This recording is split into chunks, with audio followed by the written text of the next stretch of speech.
passiontimes.hk。Hello everyone, welcome back to the show.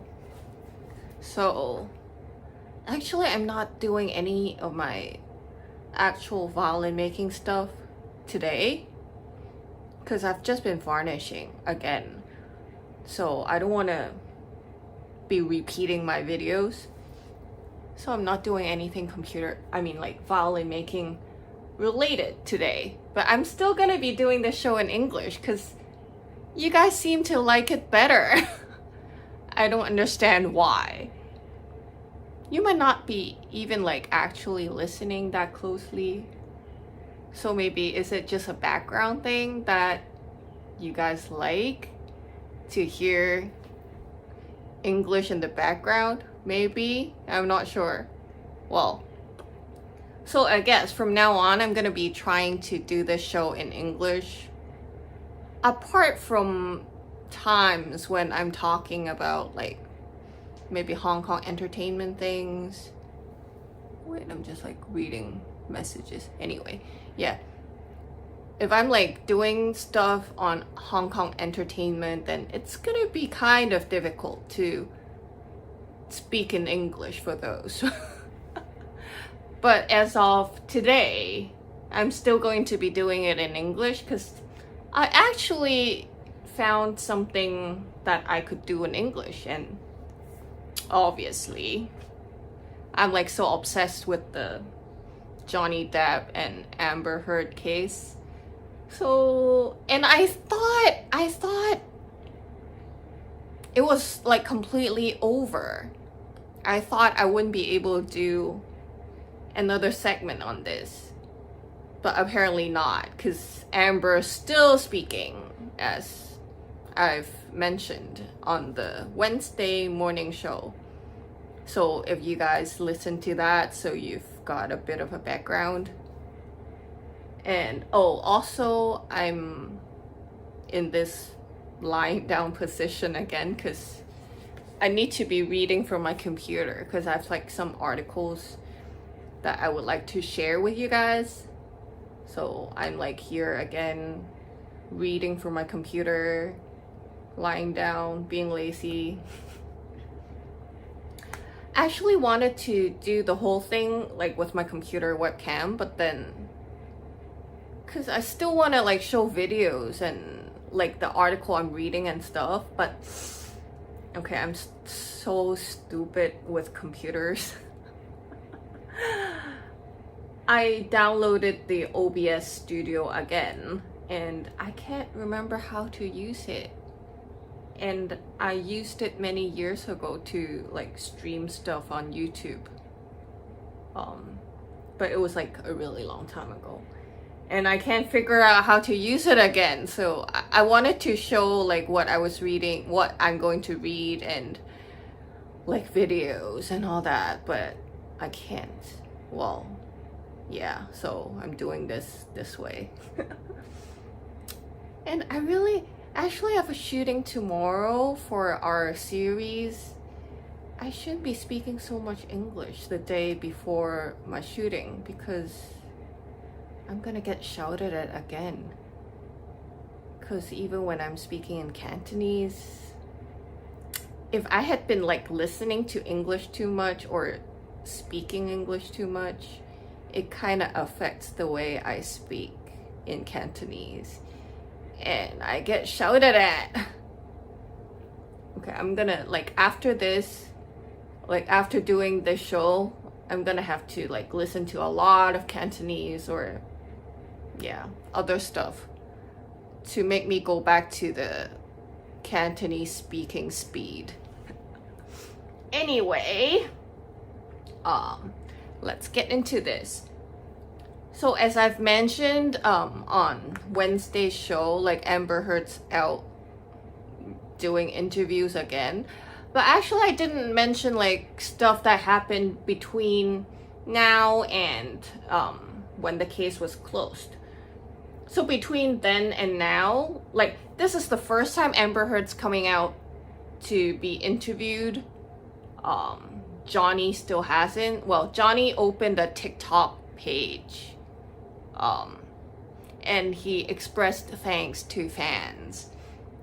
But we can't use TikTok in Hong Kong, and I don't plan to install TikTok even if I can. So I didn't see that video, but it doesn't matter that much.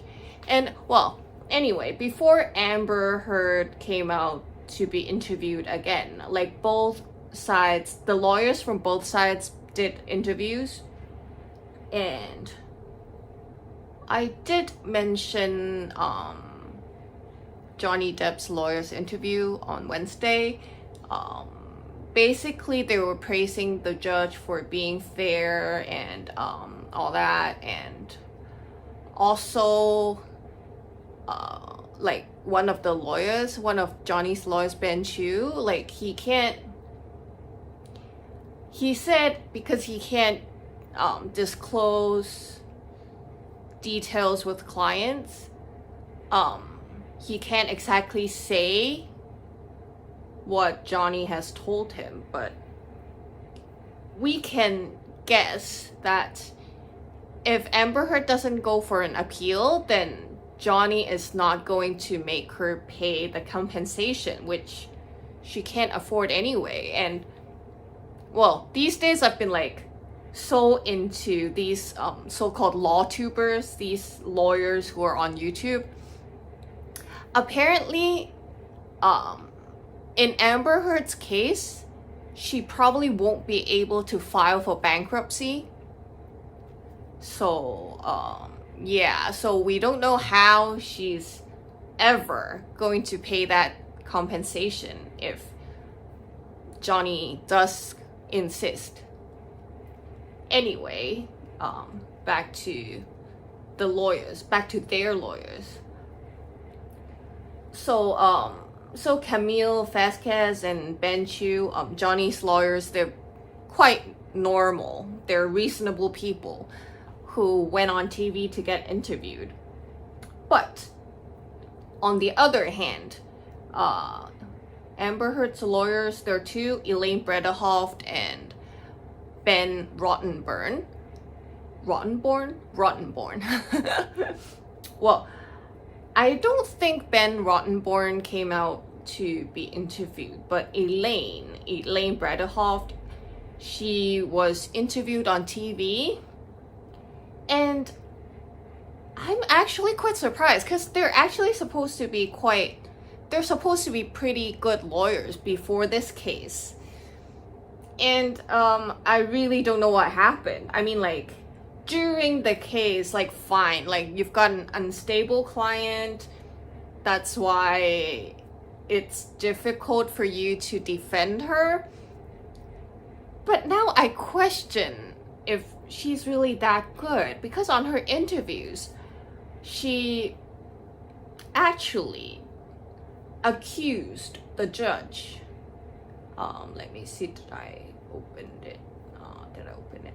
Okay, I did open the... Wait, no, I didn't. Anyway. Well, she questioned the integrity of the judge. And she also questioned... she was saying that the jurors must have had looked at social media and gauged the public's reaction to the whole thing, and so it wasn't a fair judgment. So she was questioning and accusing the judge and the jurors at the same time, which is obviously a problem. Like, you're a freaking lawyer and you question the integrity of the judge. And apparently she was called back to court by the judge because she was supposed to have another interview by Court TV, and she didn't show up because she was called back to the court by the judge. And ever since then, she hadn't said anything in public. So she was probably warned by the judge, because I would believe that there would be legal consequences, like if you disrespect the judge or this is basically defaming the judge again. I mean, like, it was a defamation case and the lawyer decides to defame the judge, which is very funny. So yeah, so she hasn't spoken up again. And as for Amber's interview, so we saw 2 of those. The first 2 on today's show, the segments. And tonight, they're actually going to air the... Wait, I don't even know what time. Oh, it's gonna be after our show right now. Because there will be a full interview on Dateline. Also by NBC, and it's going to be the same interview but in full, and it's going to be aired 8 p.m. EST, which will be 8 a.m. for us tomorrow morning.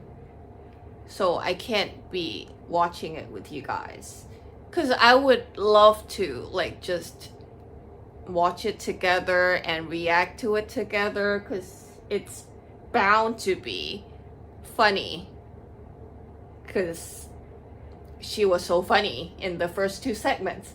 She was like really defensive, and I really liked the host, and Savannah Guthrie, and I was thinking she's asking all these to the point and kind of harsh questions. Like, whenever Amber got like super defensive, or when she tried to steer the conversation away to somewhere where she wants to go, Savannah would just like go straight back in and hit her with another harsh-ish question. And apparently, like, I only found out after Wednesday that Savannah Guthrie, the host, was actually a lawyer before she became a TV host. So that would explain the way she went on Amber. And why is there sound anyway? So basically, in Amber's interview, she stood by what she said in court and insisted that Johnny Depp hit her, and she just went on lying. And I'm quite doubtful that wait, never mind. So basically, in her interview, she defamed a whole bunch of other people again, like including everyone, all of the witnesses, like every single witness on Depp's side, because she basically said that everyone came to lie for Johnny Depp because he's such a powerful man and people want to curry favors with him and all that. But obviously a lot of the people don't even work for Johnny, and that includes the LAPD, that would include Kate Moss and Mr. Hamada and the other Hollywood producer. Like, any of those people. Okay, I want to show a video later, so I don't want to switch off the sound, but I keep getting these messages. Anyway, where was I? Oh yeah, so I'm really doubtful. Like, right now, with all the stuff that she's saying on TV, Johnny Depp can very well go into court again and sue her for defaming him.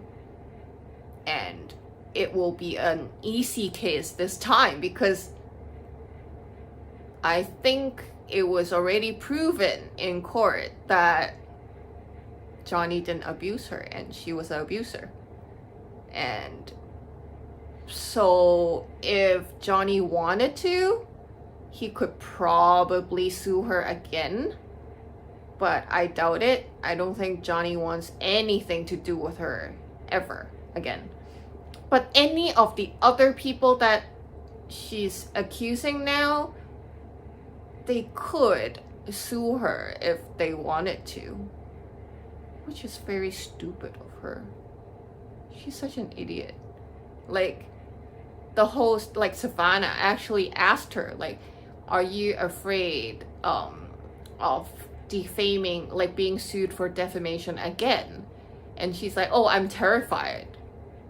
But here you are being terrified, and yet you go on accusing other people of lying, which is really crazy.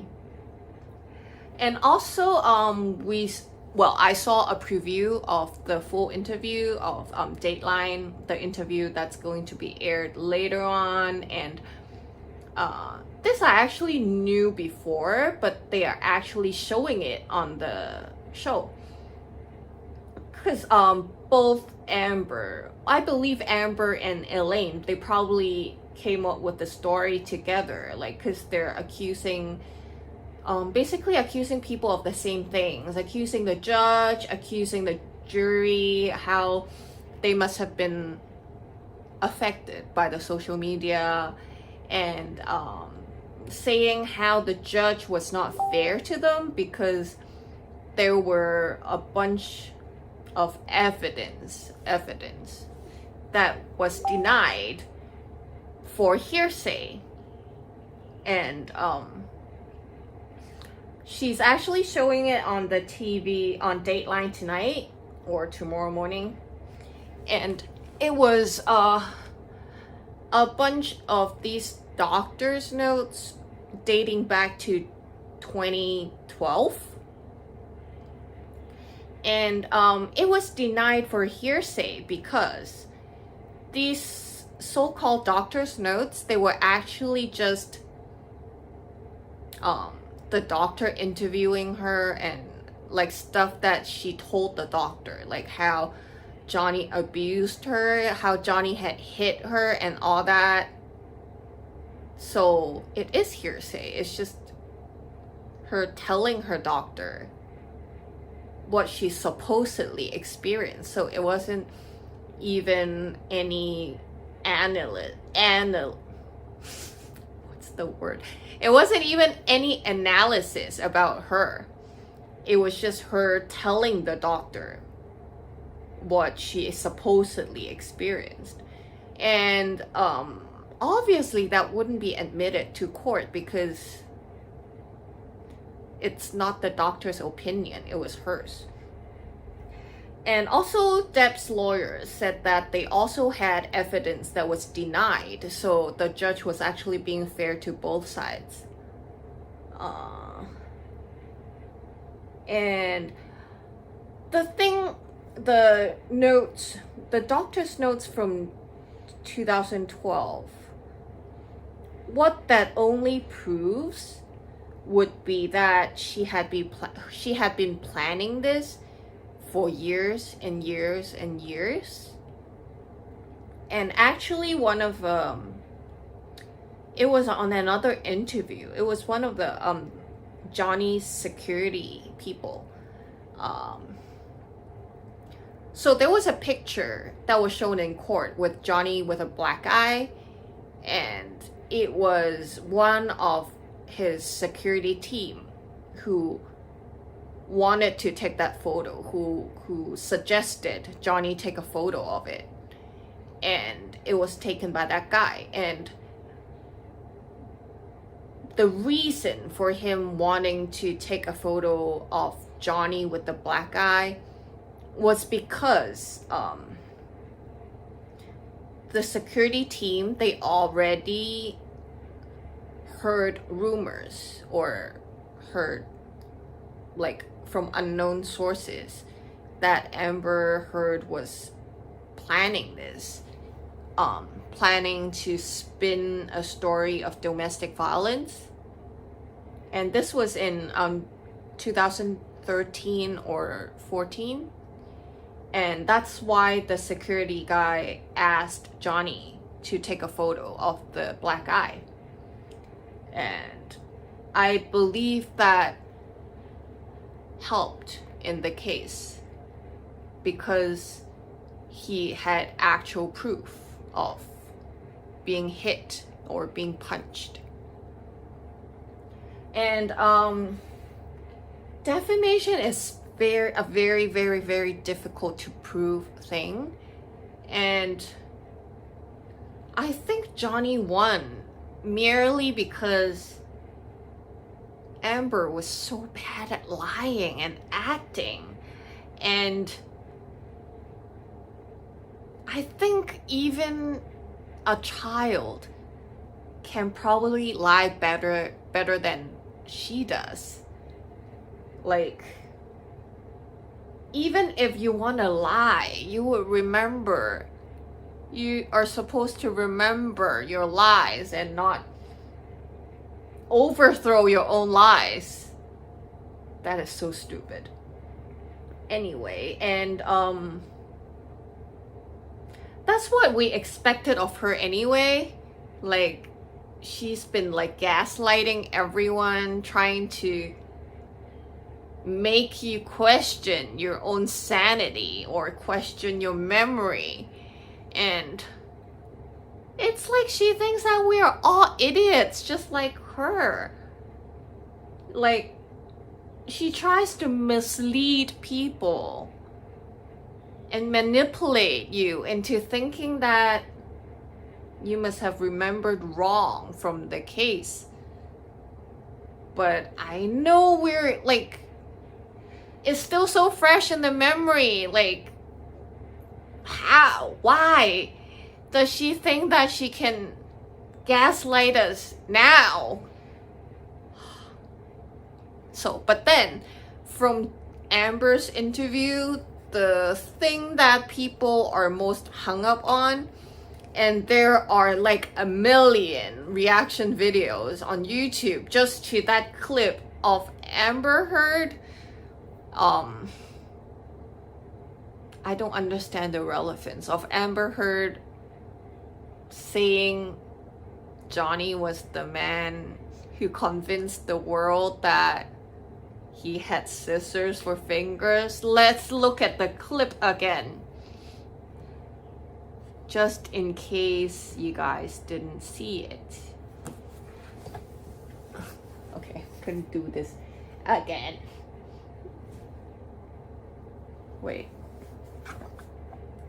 See, if I manage to figure out OBS, I could just be showing this on screen and not doing this stupid thing.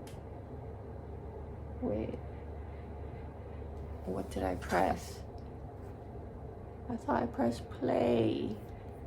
Didn't I? Play. Why is it not playing? What?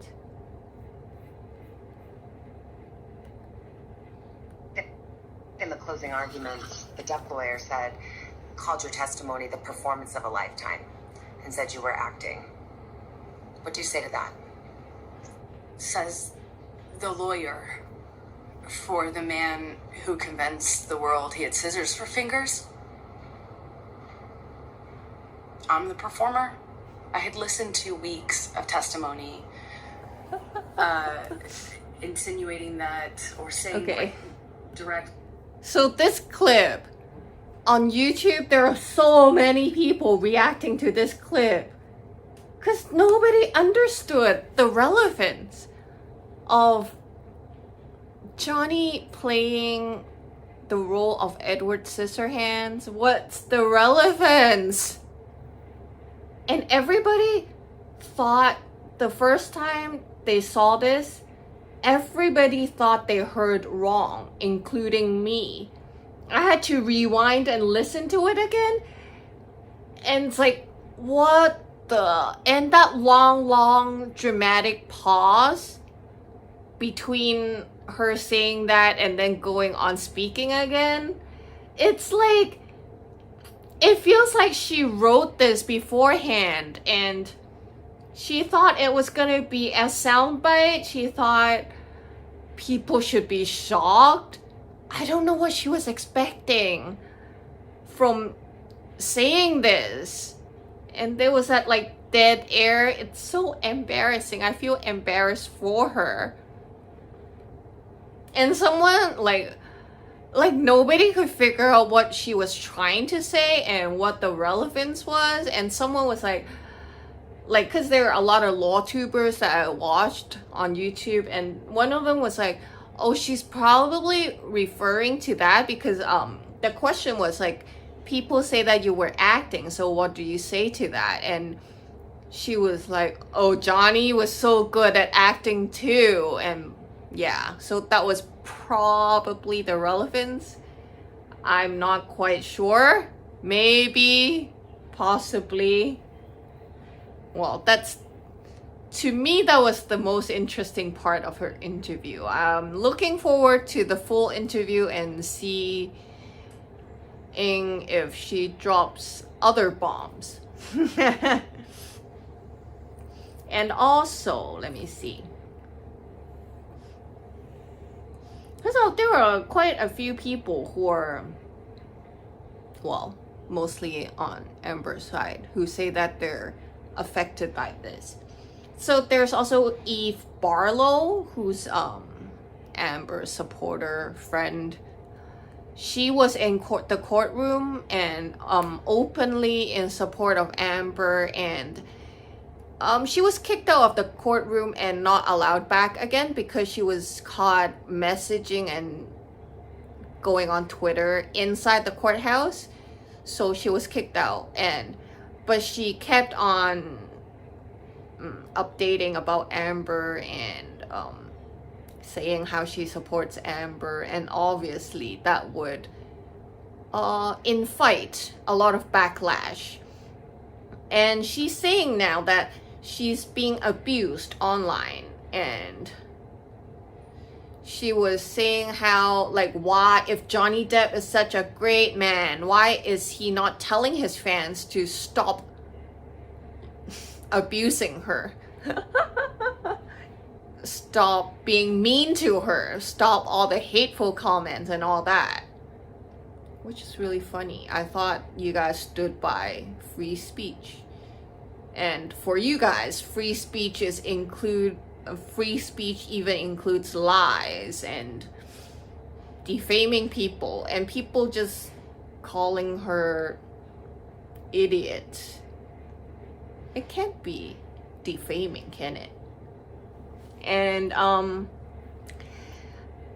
Dr. Spiegel, the really amazing, funny psychiatrist who testified for Amber,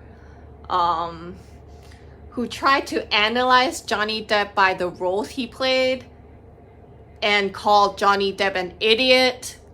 That guy, he actually wrote an op-ed on Newsweek, and the headline was, I testified in the Heard versus Depp trial. The backlash has been horrific. And even the headline's wrong. It's actually Depp versus Heard, because Depp is the person who's suing. Anyway, so he was saying how he was very disappointed, and I'll just read from it. He said, I've been a practicing psychiatrist for around 30 years and have previously provided medical malpractice expert witness testimony. But before the Johnny Depp versus Amber Heard defamation trial, I had never provided witness testimony in any high-profile cases. He's been a psychiatrist for 30 years, and yet he still can't tell reality from movies. I have no idea what is wrong with him. Apart from the fact that Amber Heard's case probably mixed up the two Dr. David Spiegels in the US.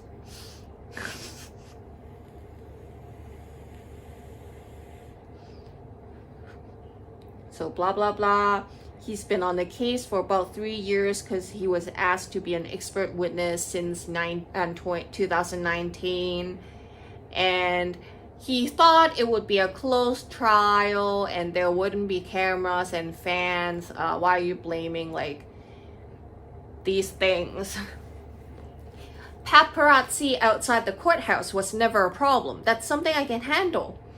But the situation obviously took to a different turn once the trial became a national televised event.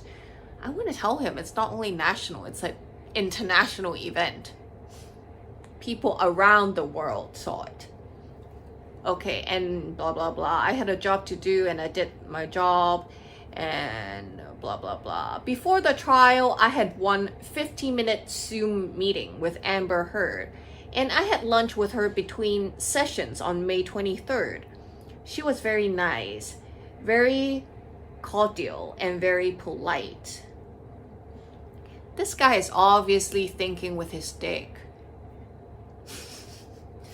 Just because he's looking at a pretty face, he decided to believe her. Blah, blah, blah. I was very comfortable with the subject matter.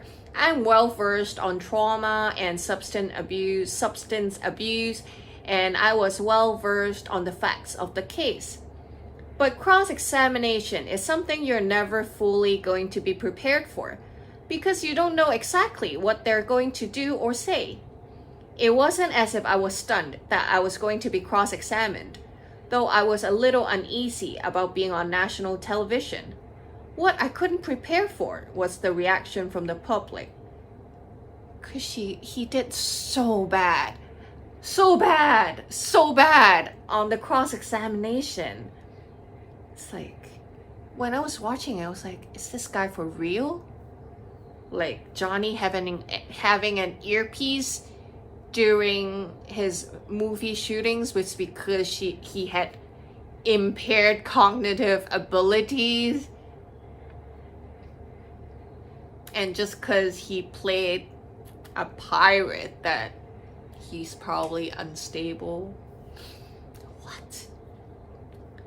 Blah, blah, blah. When I left the courthouse, I was told to leave when the witness after me was going, because the people in the gallery could not leave at that point. So when I left, they could not follow me to my car. I drove to my hotel around an hour later. At about 4 p.m., my wife called me and said, "Listen, I don't want you to look at what's being said." I asked her how horrific it was, and she told me it was pretty bad. I'm not a social media expert, far from it, so I didn't expect the whole horrific post-trial backflow. It's been a little stunning for me. The volume of it, from the personal attacks on who I am and what I present like, to what I look like and say, was obviously a little hurtful. I deal with people for a living, so I try to understand where people were coming from. It's what a psychiatrist does. But the comments below the YouTube videos of me have been vile, and some people have access to my work email, so I've gotten 4 or 5 charming editorials about myself. Well, that's what you get for saying really idiotic things. Like really, really idiotic things. And being crazy on court. That's where people are coming from. You're a freaking psychiatrist, you should know. Like, I don't know, maybe he's really good in a clinical setting, but he's obviously not good in court. My WebMD page has now been closed to comments, but if you looked at the site beforehand, there were probably 7 or 8 reviews, and all of a sudden on Monday, May 23rd, and Tuesday, May 24th, there were hundreds. So it was pretty obvious what had happened. Yep. So people probably put on a lot of negative reviews, like review bombing, which I don't think is fair to him anyway, because like as I said, he could be good in clinical settings, he could be good with his patients, he could be good with teaching and all that. We don't know and we can't judge, and so the negative reviews were, okay, that wasn't fair to him, I believe. And, but on a side note, he also affected the other Dr. Spiegel, the actual respectable one. Like, that guy suddenly got a 1-star review. And that guy is supposed to be a really respectable psychiatrist. I can't remember. I think he's a faculty of Stanford or somewhere. Some of those super prestigious schools. Blah, blah, blah. So, I'm an adult, and it's not the first time I've been criticized, but never like that. On Monday and Tuesday, I had what I describe as an emotional concussion. It wasn't physical. I didn't get hit on the head. It was emotional because the feedback afterwards left me a little on the numb and dazed side. I slept a lot on Monday and Tuesday. Blah, blah, blah. Blah, blah, blah. Anyway, so he basically just said he's like traumatized by this whole thing. I don't know. I want to feel sympathy for him, but he kind of asked for it. Anyway, I hope he gets over this and just go back to whatever he's doing and stop spewing nonsense in courtrooms. Let me see. So there was Amber. I did have this page open, but anyway, we finished that. Okay, and there's also another interview.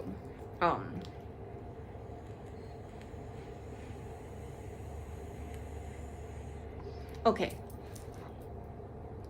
So it was an interview did by Good Morning America. And I believe, because the juror is anonymous. He gave an anonymous interview. And so there were 7 jurors on the case. And this guy came out to be interviewed. It's probably quite credible. It's probably really one of the jurors. So let's read this. This is just like a transcript of the interview. So blah blah blah. Okay, so the reason he was like, wait, it was actually aired on Good Morning America. I didn't actually watch it. I just read the transcript. And the juror said that, like, he gave the reasons for why they decided that why they award the 10 million to Johnny. So he said that when the actress cried during her testimony, the jury saw only crocodile tears. And he also said it didn't come across as believable. It seemed like she was able to flip the switch on her emotions. She would answer one question and she would be crying, and 2 seconds later she would turn ice cold. It didn't seem natural. Yeah, we all saw her like really bad acting.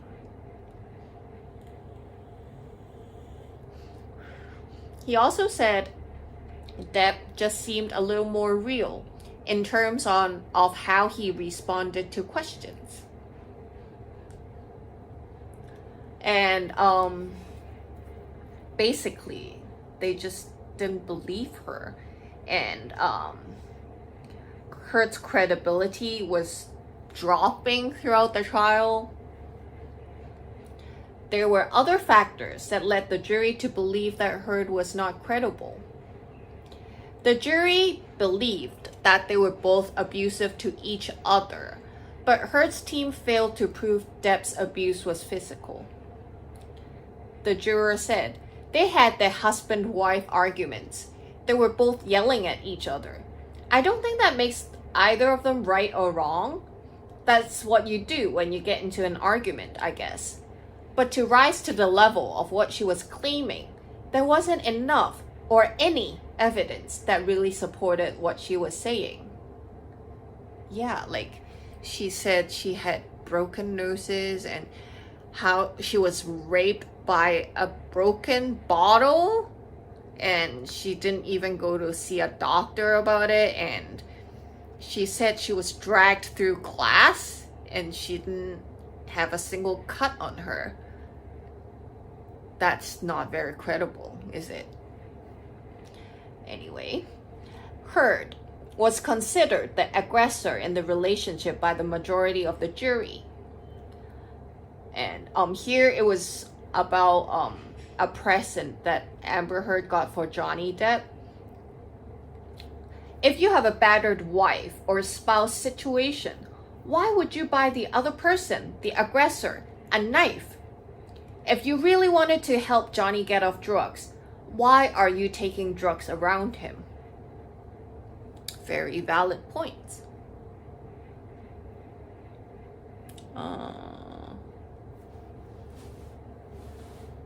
And also, he talked about how the defense used some photographs to show Depp's state after drug or alcohol binge. And the juror said they failed to make an impact. So the juror said, if you mix alcohol and marijuana, that's where you usually end up, passed out. We discussed at length that a lot of the drugs she said he used, most of them were downers. And you usually don't get violent on downers. You become a zombie, as the pictures show. It's like Amber Heard, you know what? If this case was in Hong Kong, Amber probably might have won. Because Hong Kong people don't have that much knowledge of drugs and substances. But we're talking about America. People, I believe a lot of people have used drugs. And drugs, even if you haven't used drugs, you probably have people around you who take drugs, or especially weed. It's legal in the States, and you don't get violent on weed. That's what the Hong Kong government would tell you. That's what the Taiwanese education would tell you. That's what the Chinese education would tell you, that you might get violent and unstable and crazy after smoking weed. But this is America. People know that you don't get violent after smoking weed. You get tired and chill and all that. Well, but then Depp also used cocaine, which is a stimulant. But cocaine actually makes you really happy. It wakes you up, it keeps you awake. But even cocaine users don't usually become violent. Like, you don't hallucinate or anything like that. So the jury dismissed all that. Okay, also, the juror also said the jury essentially dismissed all witnesses on both sides who were employees, paid experts, friends, or family from either side. But they suspected Heard's photo showing the bruising on her face, because towards the end of the case, there was a photo shown of Heard with a bruise on her face, but there was also an identical photo of her without the bruise. So the juror said they can't tell which picture was real and which one was not. But also, the defense also failed Heard by telling them that the actress never goes outside without makeup on. Yet, she goes to file the restraining order without makeup on. And it just so happens her publicist is with her. Those things add up and starts to become hard to believe. The juror also said there was a 4-hour debate over the difference between a pledged donation and an actual donation. Ended up a fiasco for Heard. On the stand, Heard testified she never finished donating all $7 million from her divorce settlement to the two charities because she didn't want Depp to reap the tax benefits by sending her settlements to the charities directly. She also testified that a pledge and a donation are synonymous with one another and mean the same thing. The jury was shown video of Heard on a Dutch talk show saying she gave her donation to the charities, and she didn't. The fact is, she didn't give much of it away at all. So the jury also blamed legal team for giving her poor advice, such as looking directly at the jury when responding to questions. The juror said, all of us were very uncomfortable. Because in court, I didn't really look at the videos much. I was mostly listening to it. But whenever I turned it on, you can see that she always tries to act. She puts on a show. She turns to the jury, looks at the jury, and gives a soliloquy to the jury, which was very weird.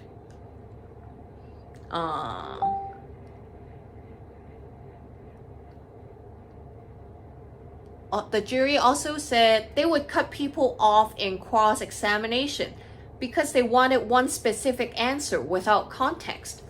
They were forcing people to just answer a very narrow question, which was very obvious.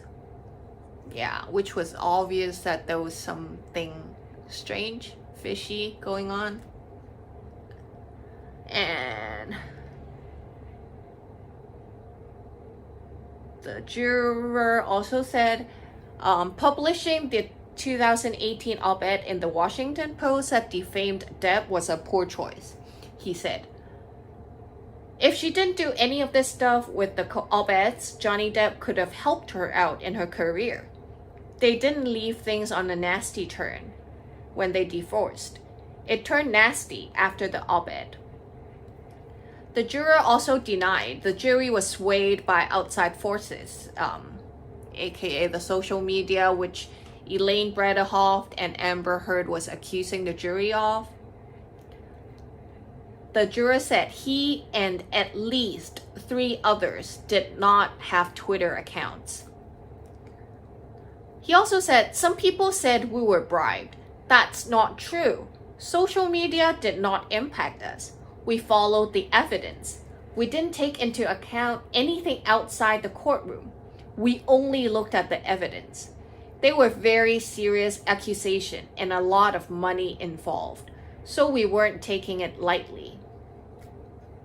The juror also said that no one on the jury was starstruck, and their individual celebrity never played a factor in their decision. When he admitted he knew of Depp more than Heard, he hadn't seen many of his films. None of us were really fans of either one of them. Okay. Yep. So basically, and how both Elaine Bredehoft and Amber Heard was saying how the jury was starstruck and how Johnny was like a famous movie star for many years. It wouldn't have affected the jury because when the jurors were selected, they were actually they would try to look for people who didn't know either side, and it was obviously difficult for people to not know Johnny Depp by name, at least, like he's been around for so many years. But the jurors were all individually interviewed, and only the ones who know about the parties involved or who didn't like either of them, they would be picked because we wanted, like, they would want the court case to be fair. So there was actually a juror that got kicked out because when he was selected, he said he would be on Depp's side no matter what, and he was kicked out because that would not be fair. So these jurors, when they were picked, it was through a very, very strict process. So for Amber Heard and her lawyer to be accusing them, that would be a very serious accusation both to the jurors and to the courthouse, because if you question the jurors, that's questioning the selection of the jurors, which was done by the court. And yes, so basically both Amber and her team are still bringing up very serious allegations towards the law, and I really don't know if any further actions would be taken against them, but we'll look at the interview later and see, and we'll just wait and see if Elaine can get disbarred from being a lawyer because of like these false accusations. So yeah, so that's what I want to talk about today. And actually for next week, I'll have to look into it first. I have to research it a little, because apparently Brad Pitt is suing Angelina Jolie for selling one of their shared properties. So I'll look into that and see. Actually, Angelina Jolie, like, while Johnny Depp is my favorite actor in the world, Angelina Jolie is actually my favorite actress. Brad Pitt, I'm okay with him, but I'm not like a crazy fan. Like, I'm not a fan of like just pretty faces, so I don't know. At least not for men. I like good-looking men, but for celebrities, I like them with more character.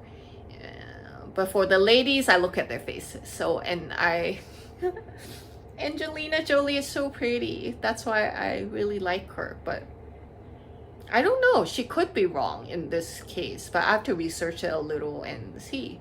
And so I might be covering that next week. So stay tuned and I'm leaving now. I'm turning this off now. I think, yeah, there will be others after me. So see you next week. Bye. 劈啪樂壇嘅時間啦，咁係繼續作呢個中藥嘅歌啦，咁樣，咁咧就我收到呢個入學 orientation 嘅通知啊 ，orientation 係7月2號啊，咁樣，咁我就可以見下自己啲同學啦，咁樣，咁哎呀有同學咧，終於有，咁唔好笑人哋啦，最撚興笑鳩啲同學噶啦，咁樣咁就要戒，咁就唔好笑其他人啦，咁樣，咁上次笑其他同學係咩事咧？上次笑其他同學咧係因為有一個即係長輩啦，又唔好老嘅其實，咁咧就女班長啦，咁樣，女班長咧就喺嗰個群組度好活躍啦，咁樣。有啲驚人嘅言行啦，咁樣，咁我就喺自己嘅 Facebook 度咧就發表對女班長嘅意見啊，咁咧就都好不幸地咧，呢位女班長咧就有一鋪人咧就中意偷睇人哋嘅 Facebook 嘅，咁偷睇咧就偷睇在下嘅 Facebook 咧，就揭發到我笑鳩佢咁樣樣，我仲要 cap 埋圖咁樣笑鳩佢。大家即係如果你哋好撚得閒嘅話，好得閒又冇嘢做嘅話咧，咁你去我 Facebook 嗰度兩雙 kit 嗰度咧就揾下有一個 album 叫做《中年失敗錄》。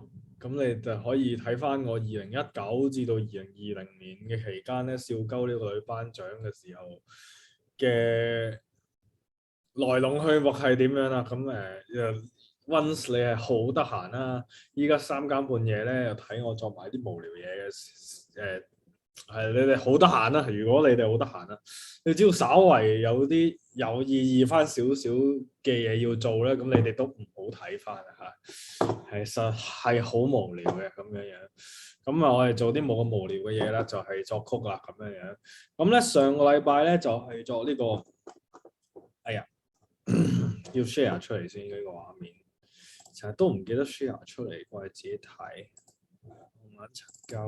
跟住係啊，呢個係未作曲就講粗口嘅時間啦，所以係好多粗口嘅。咁咧係我一旦聚精會神去做某件事，又要一路講嘢嘅話咧，就會講粗口噶，所以就原來係避免唔到嘅。我把口話要戒啊，但係好難戒，除非真係完全唔講嘢啦咁樣。咁咧就上個禮拜做呢個清熱解毒藥嘅歌啊，係啦，清熱解毒嘅歌咧，咁啊用咩？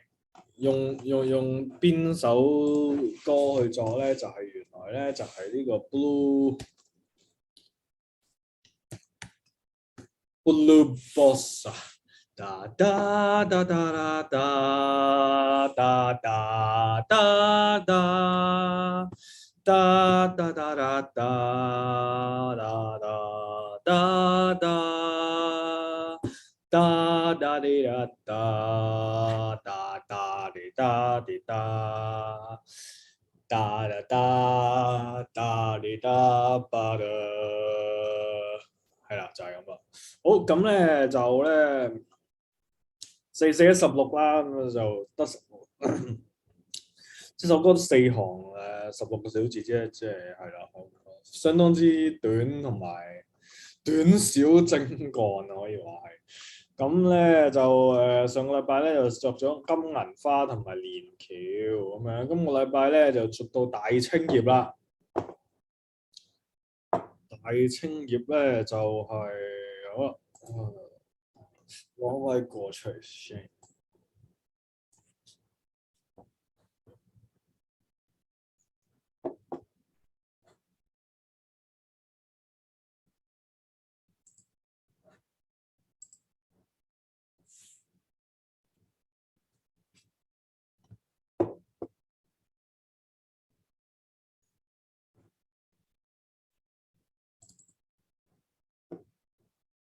係啊，呢個啊，咁咧就大青葉，大清氣寒，歸經心肺胃。咦，唔係喎，大青葉嘅大青葉。咦，上個禮拜嗰啲嘢我已經唔記得咗咯噃，先。哎呀，俾大家睇晒我嘅瀏覽記錄添，好彩冇揾呢部電腦嚟睇4仔啫。如果唔係咧，就同大家分享我嘅喜好啦，咁樣樣。咁我嘅喜好咧，大家可能都知咧，唔知都唔緊要，唔重要一啲都。我對呢個世界冇任何影響，只有壞嘅影響咯，或者睇下先。青葉啊，大青。係啊，大清氣寒，係咪淨係寒啊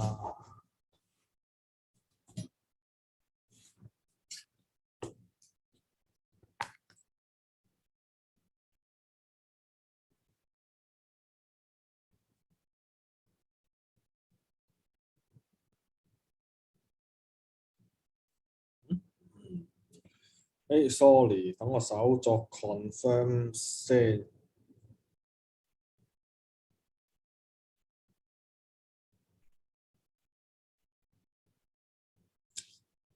屌你老母，又撈過啦要，因為呢部 iPad 咧就個容量比較細嘅，所以咧就佢喐啲咧就會鏟晒我啲嘢，跟住 upload 晒上雲端。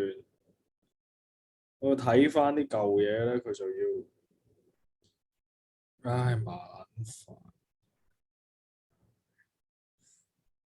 好得未？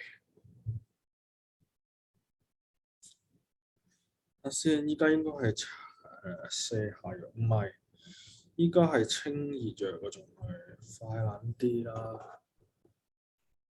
大清熱，呢度 search 咪得咯，屌！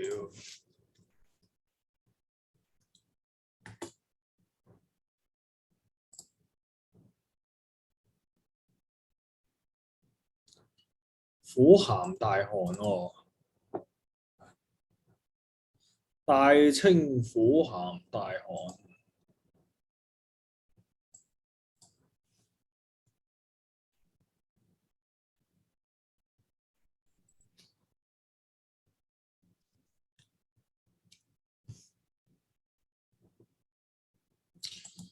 因為個氣字咧係若勝歌缺四百味嗰度原文嘅字嚟嘅，咁我費事改佢啦，心肺為清苦鹹稀汗，哇！大清苦鹹稀汗，大清苦鹹稀汗。歸境肺心胃，又係心肺胃，心肺胃係 textbook answer。心肺胃 OK，心肺胃，肺心胃，金銀花係咪 textbook answer 啊？花肺心胃係嗰個 textbook answer 嗰個次序可以改嘅。肺心胃，肺心胃，心肺胃。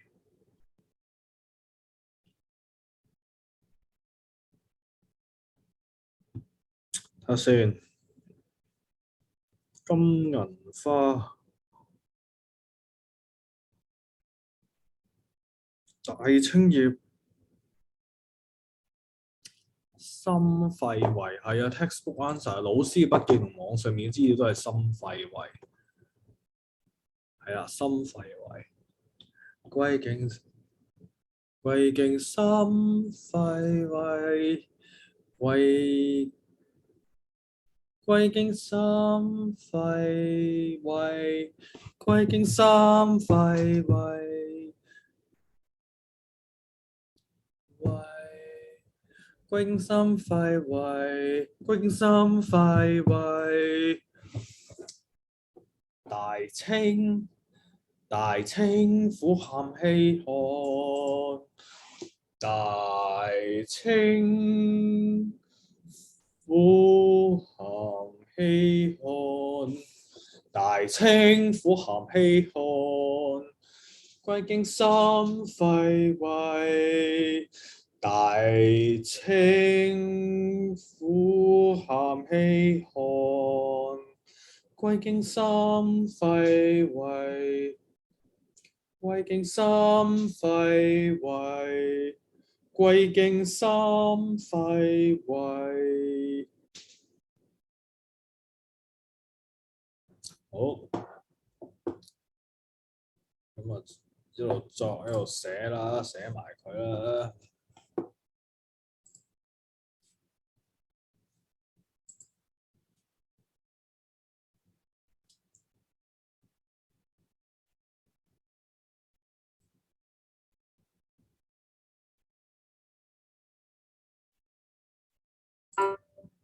大清，因為我唱個 key 高咗。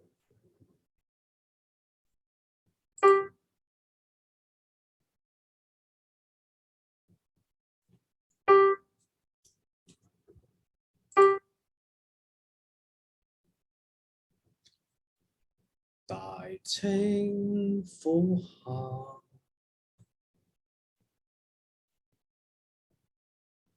清苦下。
清，哎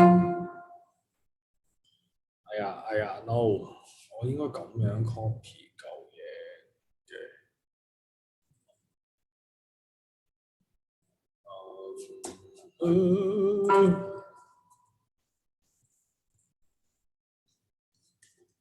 其實就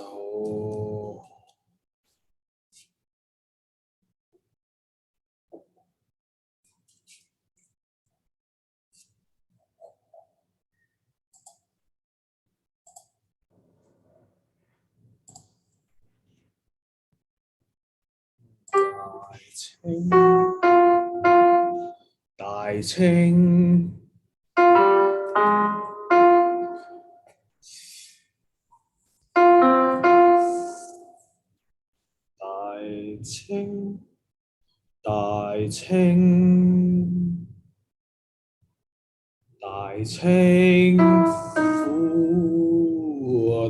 清苦，含氣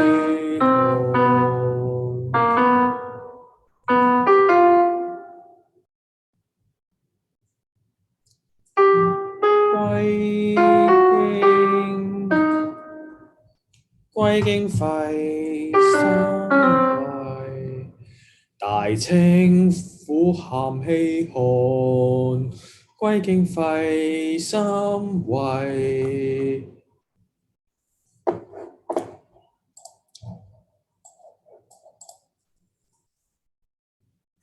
傷寒熱毒，黃汗黃痰，哇撲街啦！膽定痰呢 check 下先。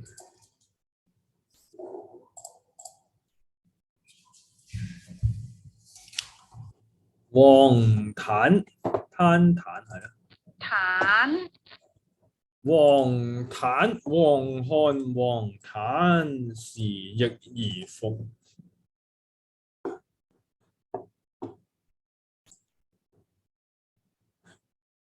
哦。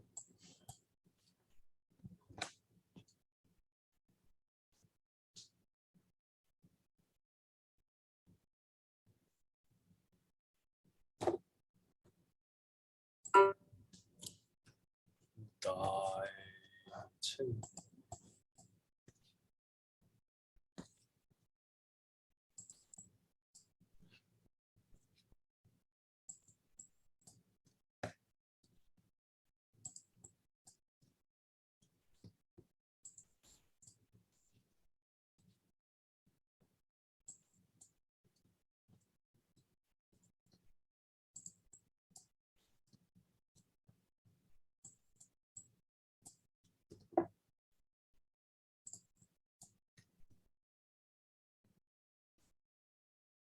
哎呀，下邊嗰個唔啱嘅字。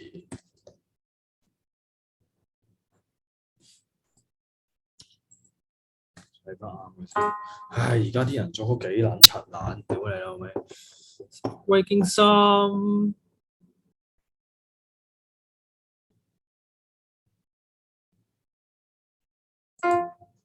歸經，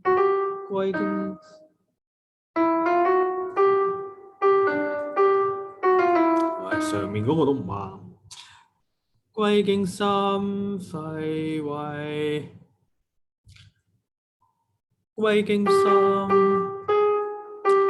歸經金大清，苦喊氣寒，歸經下面有少少唔同先啦。歸經心肺胃，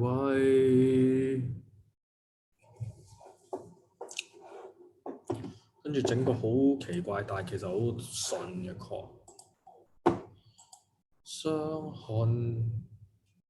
傷寒熱毒，傷寒熱毒，黃疸，黃疸。開翻 iVoox Pro 先，好難諗。Blue Bossa， 唔係啊，我要 Blue Bossa。Blue Bossa。咦？點解我會咗鎖釘嗰300？唔係作緊 Blue Bossa 咩？我明係 Blue Bossa 㗎，一定係 Blue Bossa。金銀花美金色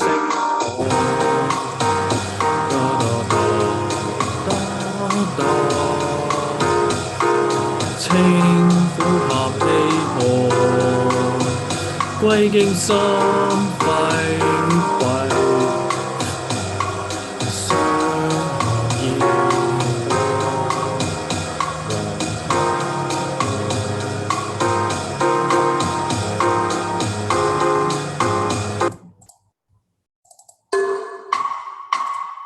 傷寒熱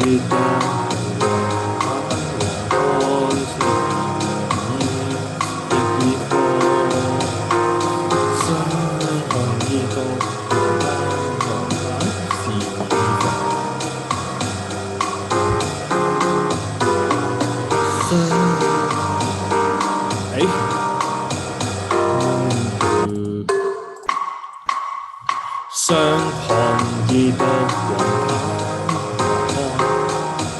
黃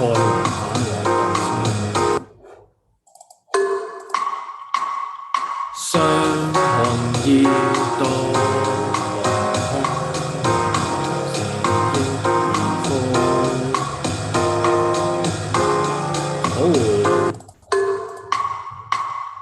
傷寒熱毒黃疸時益而復，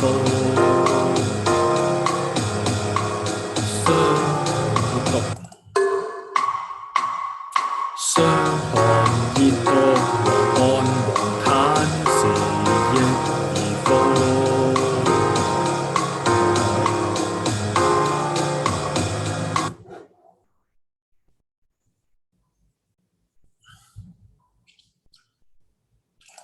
傷寒熱毒，哎呀唔係呢度，同時開幾個 app 啊，唉，好，down 必入。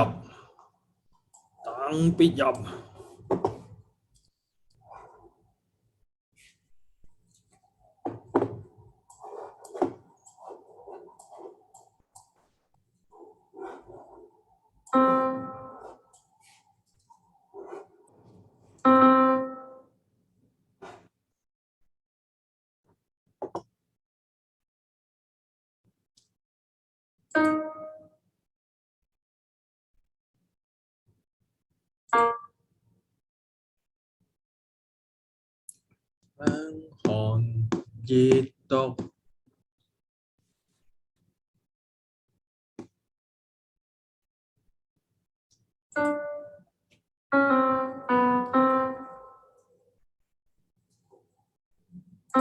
相看熱毒黃漢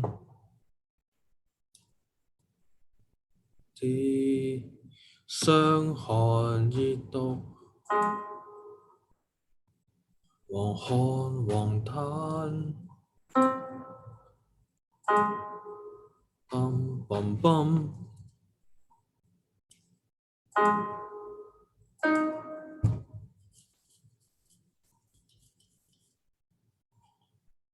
Bum bum bum bum bum bum ba bum bum ba da da da bum bum bum bum bum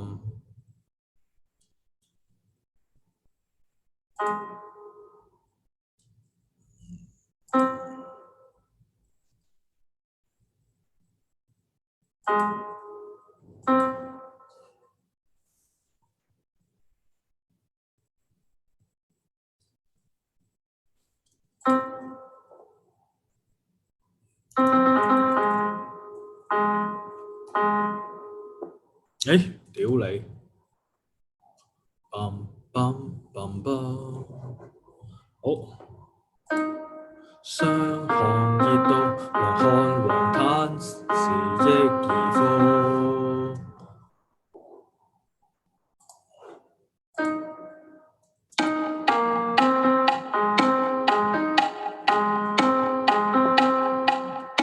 OK， 相看熱毒，咁啊抄埋落去啦。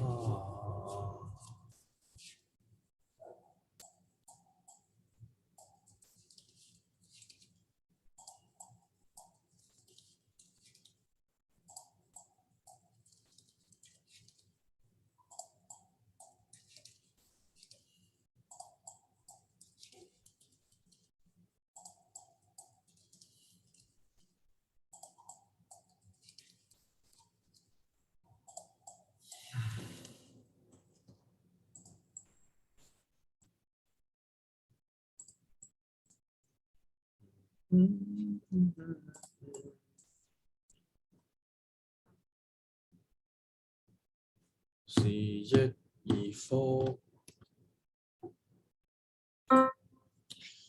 加多個。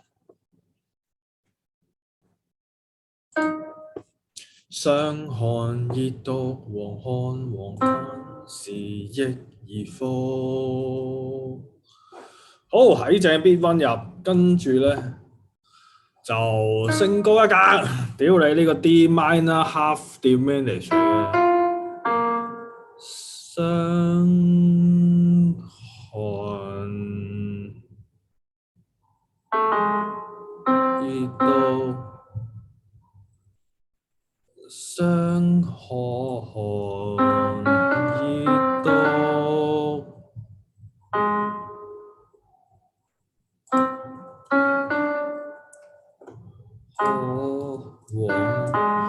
黃漢黃灘是益。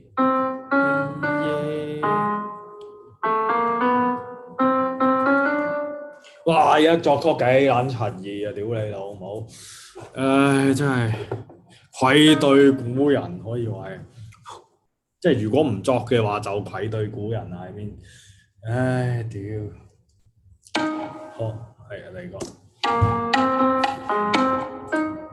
看熱毒黃漢黃灘是益而夫，相看熱毒黃漢黃灘是益而夫，是益而夫。看熱毒黃漢黃灘是益而夫。1、2、3、4，相看熱毒黃漢黃灘是益而夫，是益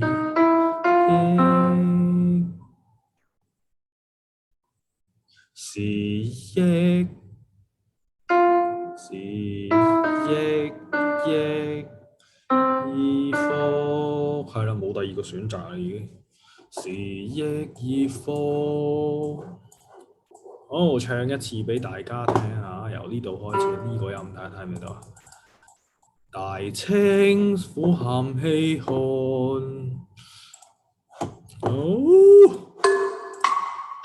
大清苦喊稀寒，歸經心廢廢。大清苦喊稀寒，歸經心廢廢。得啲得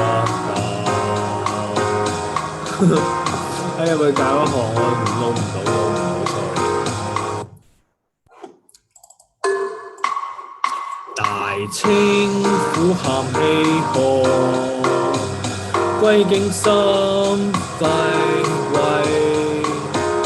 大清苦喊稀寒，歸經心廢廢。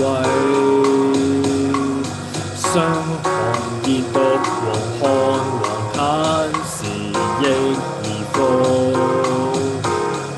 三四傷寒熱毒黃漢黃炭時亦已復。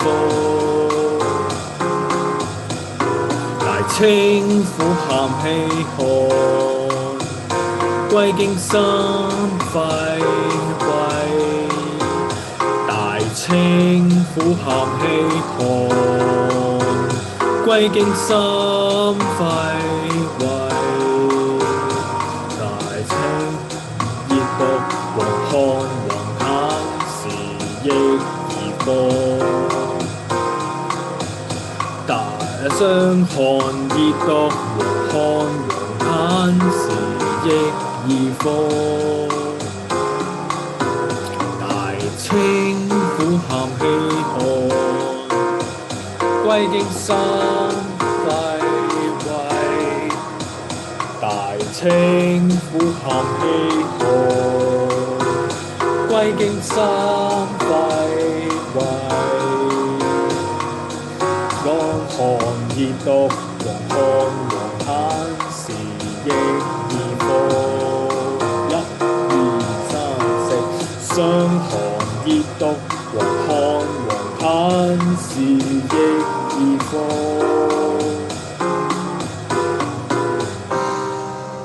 耶！係啦，咁咧就繼續傷寒熱毒。咦，頭先有冇影到我翻去㗎？翻咗去嗰個 app 度，我唔知。唉，好，繼續啦，繼續。唉，時間唔等人。哎呀，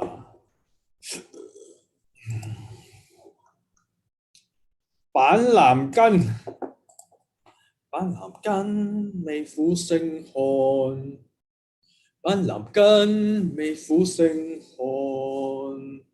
歸經心廢。板藍根，未苦勝寒。歸經心廢。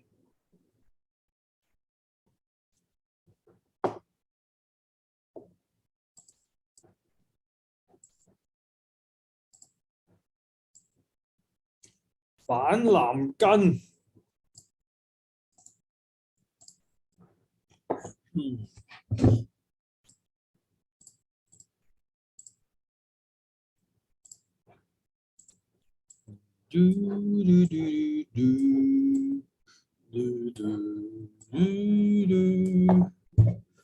板藍根，哎呀，no 啊！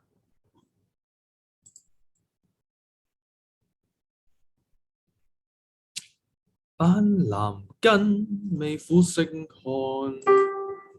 板藍根。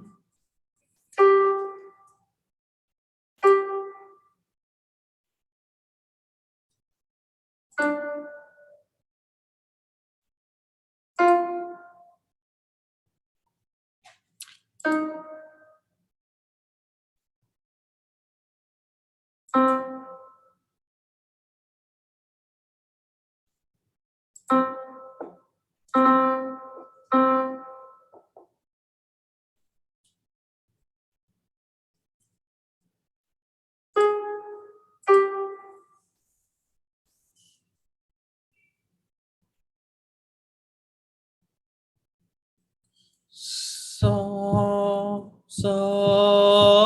位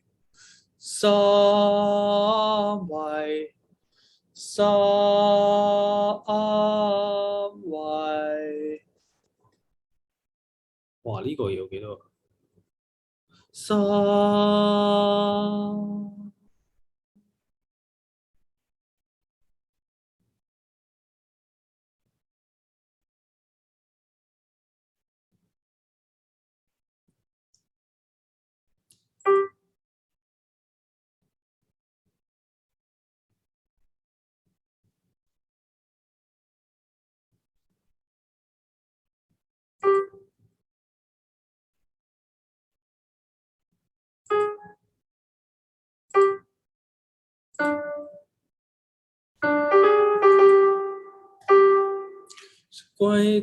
歸經三位。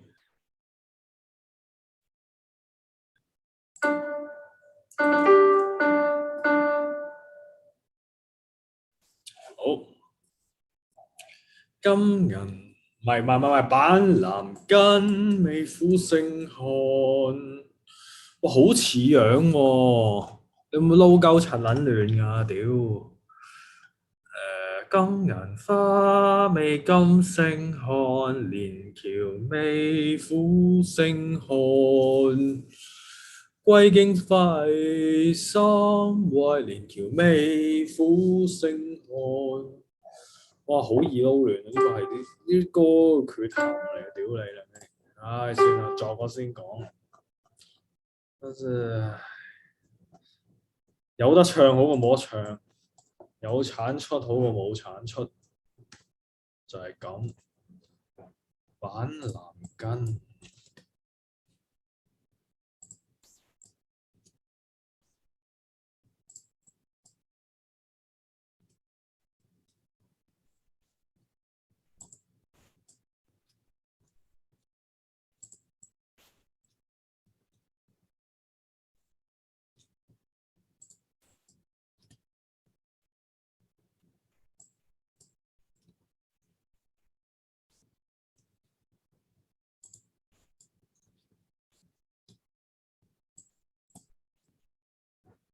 三位，哎呀 no 啊 no 啊，唔喺呢度啊，呢個先係位。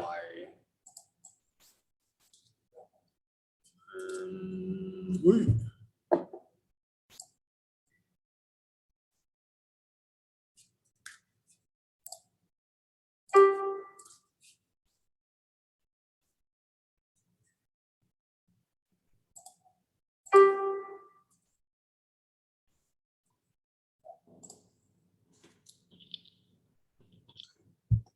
板藍根，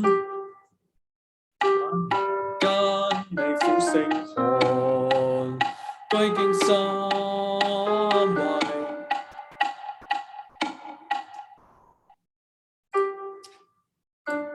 Copy and paste 大法，屌好撚勁啊！呢個 copy and paste 大法，黐線。板藍根，板藍根，美孚。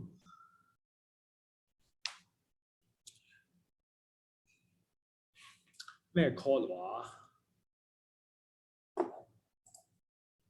板藍根，美孚星漢。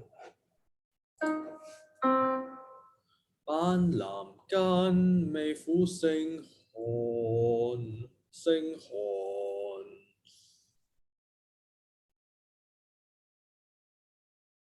美孚星漢，美孚星漢，西打啲打打，星漢。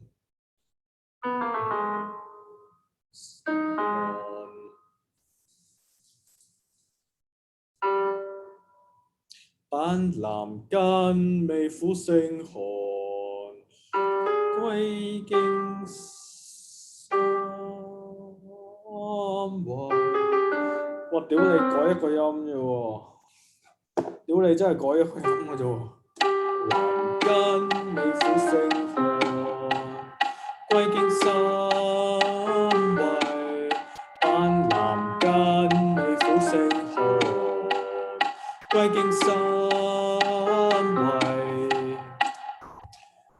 旋律上希望有少少唔同啦，令佢容易啲啦，唔係令佢容易啲分到啊！我意思係，即係每隻樣。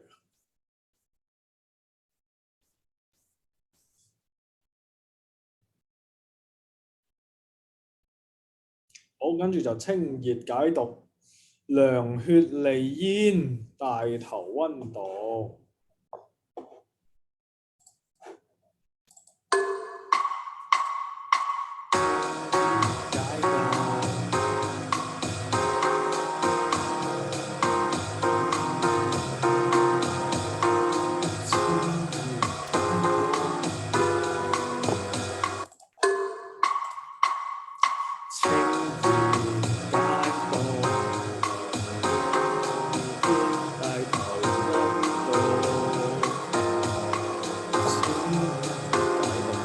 多次啊！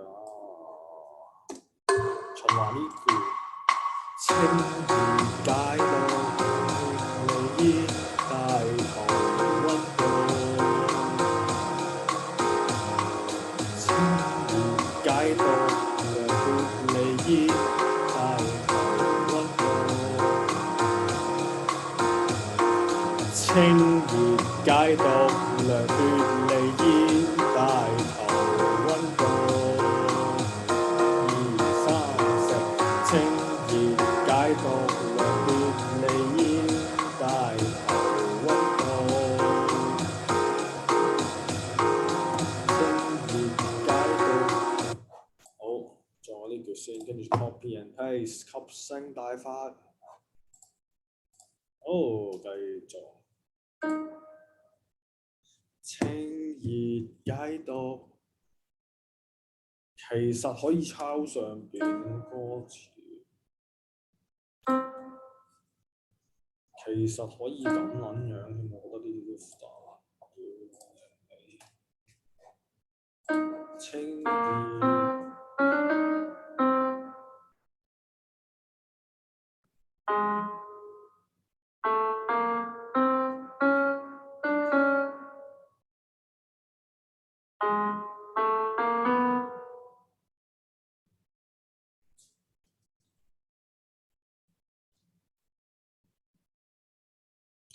A flat 7嚟㗎，屌！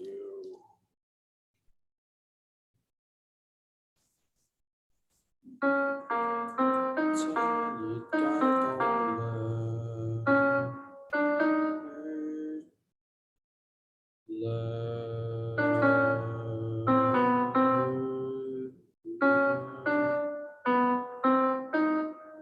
涼血利煙。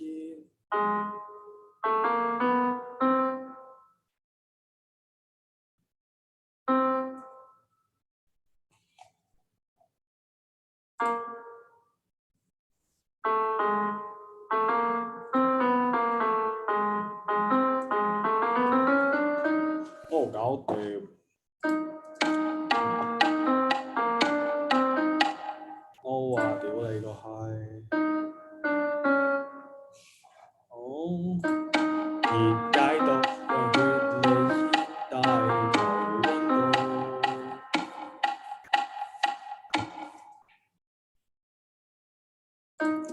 熱解毒，涼血利煙大頭温度。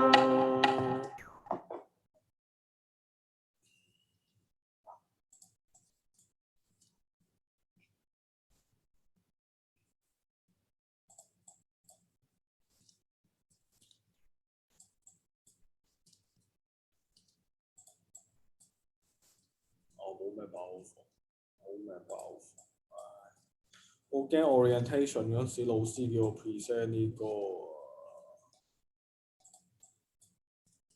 唉，好撚煩啊！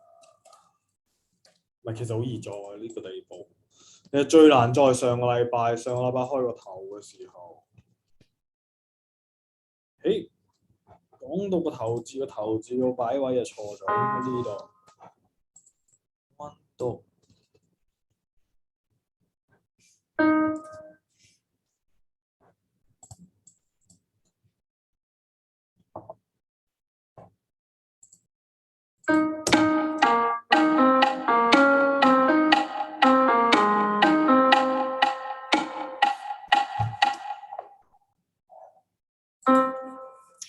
照版煮碗照答屌你啦咩？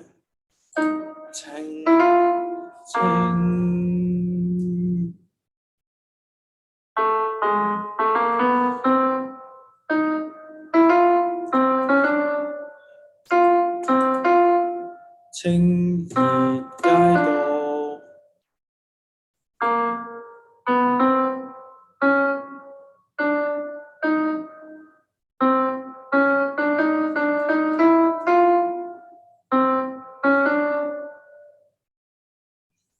清熱街道涼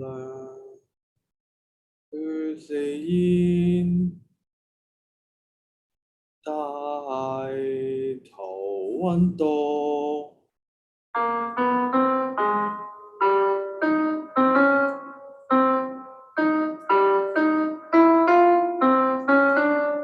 搞掂，9。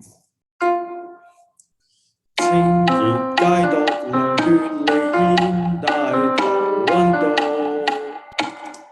好，唱俾大家聽。板藍根微苦勝寒，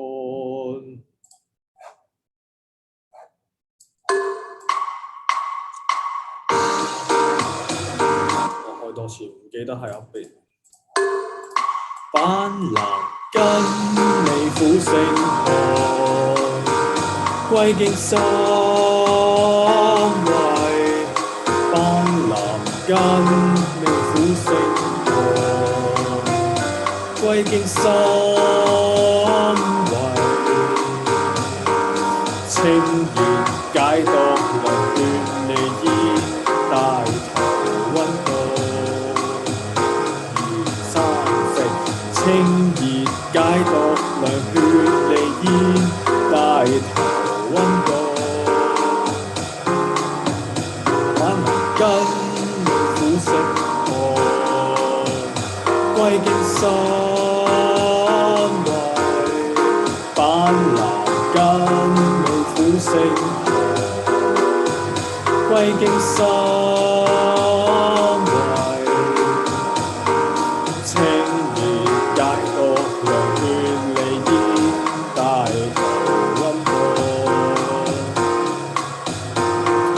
清熱解毒涼血離煙，大頭溫度。好，唱多次。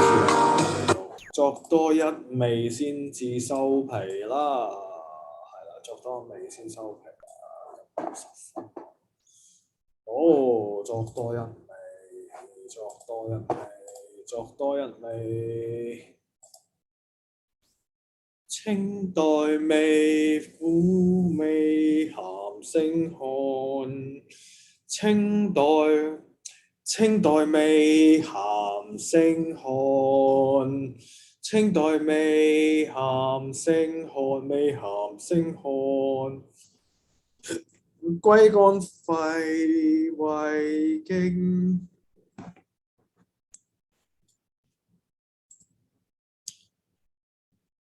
歸經肝肺胃咁啦。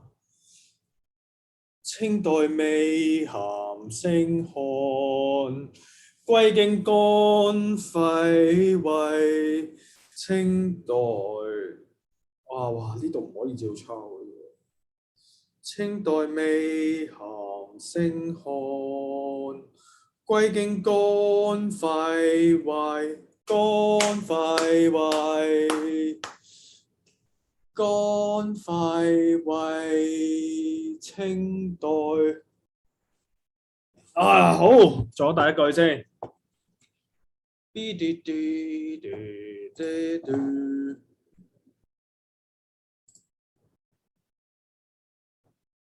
我啲歌其實易作過70嗰啲好多，可以完全唔需要技巧。清代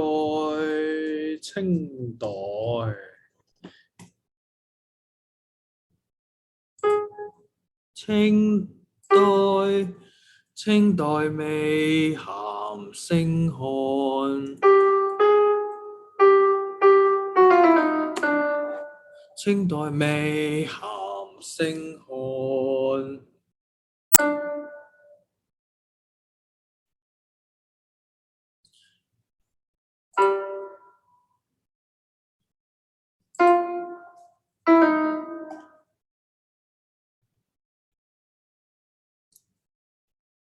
味咸勝寒。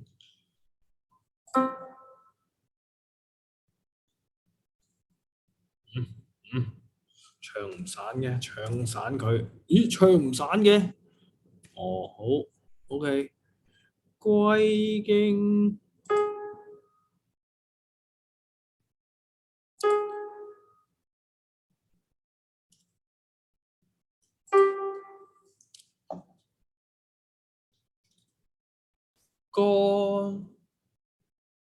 肝肺胃，肝肺胃，肝肺胃。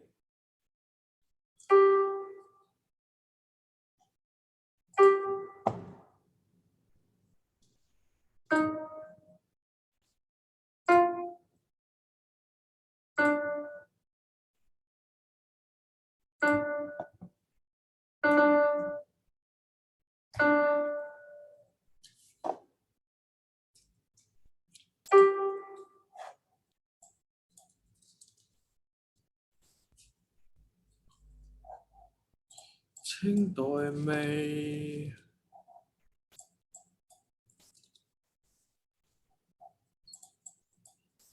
清代味咸勝寒，歸經肝肺胃，歸經肝。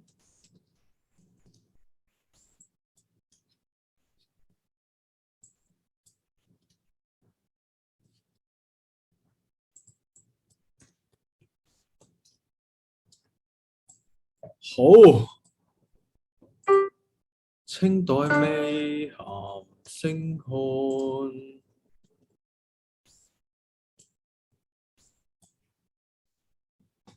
咦，要問候下啲朋友仔先，等等。清代味咸勝寒。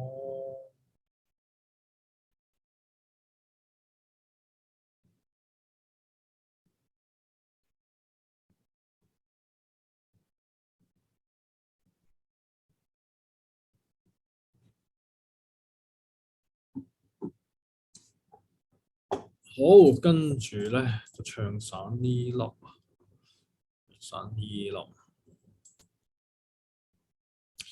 啦噠啦噠，清代。咦，唔係喎，屌你老味，呢度應該係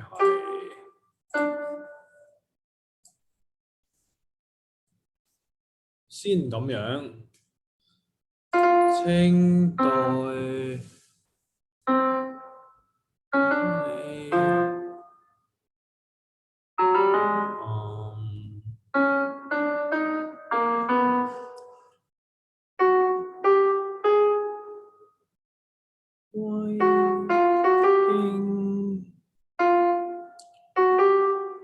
歸經歌。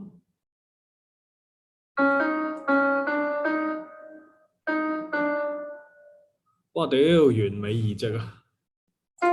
清代味咸勝寒，歸經肝肺胃。好，唱一次啊！清代味咸勝寒，歸經肝肺胃。清代味咸勝寒，歸經肝肺胃。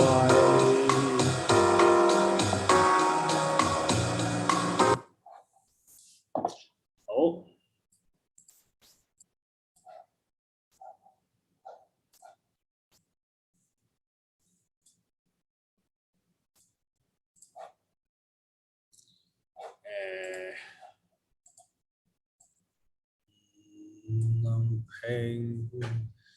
能平干網，經簡金利兼隨熱度。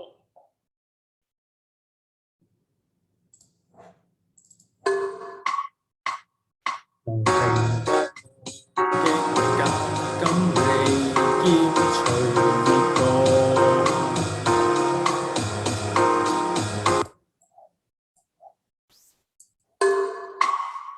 能平干網經簡金利兼隨熱度。1、2、3，能平干網經簡金利兼隨熱度。2、3，能平干網經簡金利兼隨熱度。1、2、3，能干網經簡金利兼隨熱度。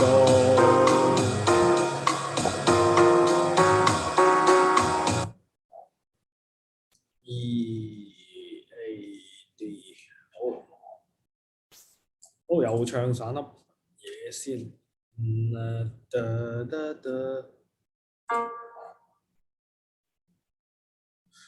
屌，又抄多次咪得咯，戇撚柒鳩，抄多次咪得咯。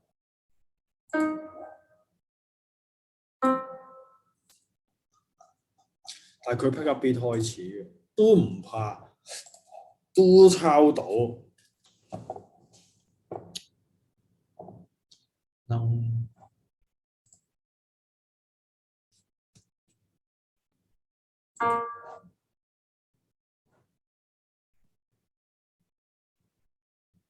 得喎，打過啦自己，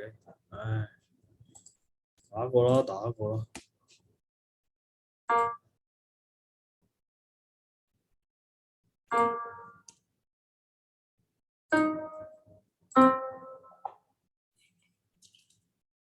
唔能平干網，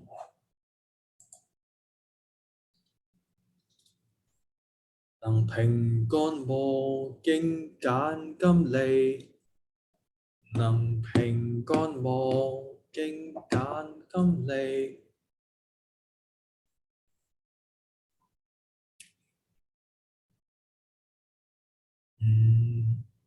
能平干網。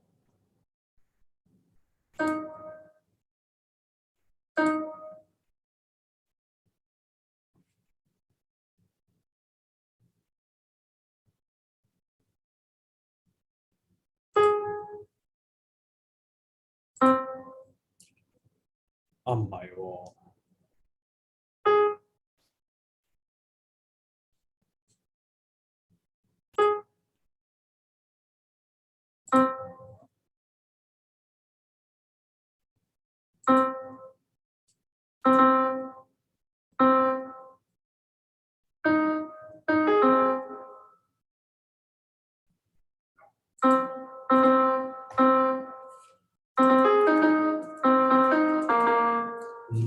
能平干網經簡金利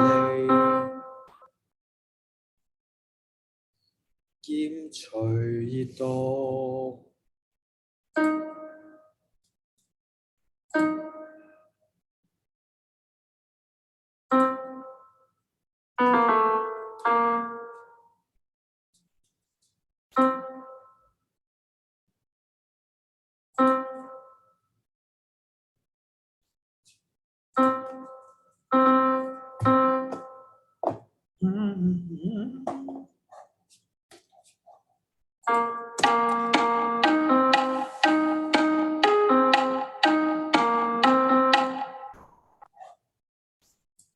能平干網。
好，又係神抄大法啦！哎呀，呢個咧就咧，嘿，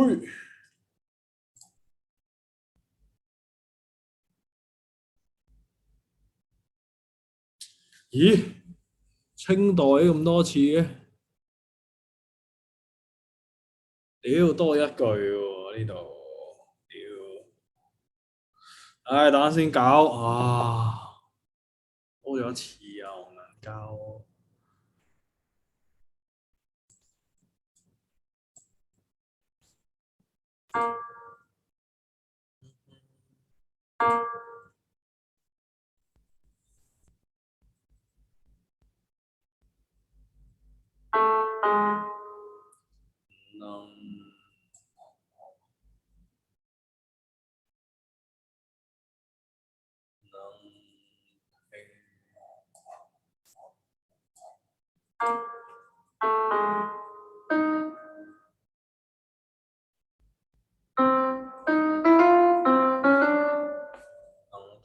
乾波，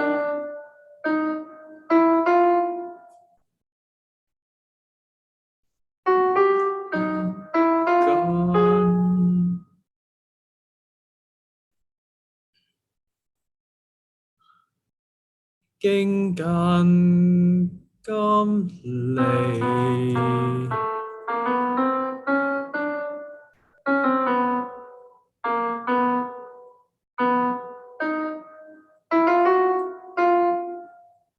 兼隨到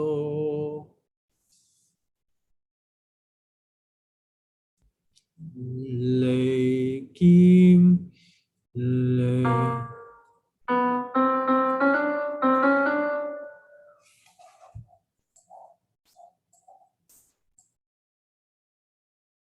金銀花美苦勝看。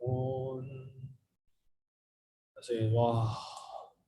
第一、第二、第三、第四，呢度冇錯，呢度加個俾佢啦，呢個唔係佢睇唔到，大哥。DQ 佢啦，屌！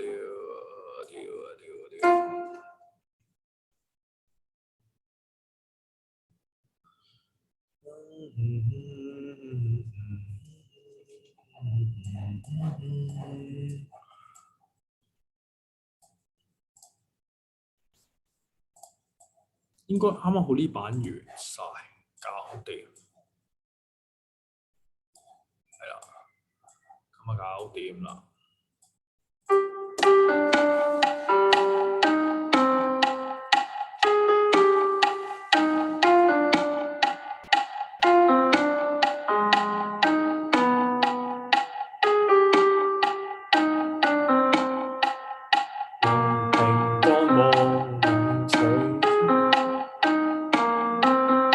揀金利能情，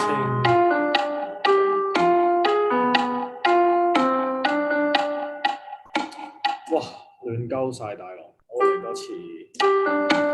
繁星看，歸經乾廢位，清代美鹹星看，歸經乾廢位，能平乾磨經揀金利兼隨熱度，能平乾磨經揀金利兼隨熱度，1、2、3、4，哇！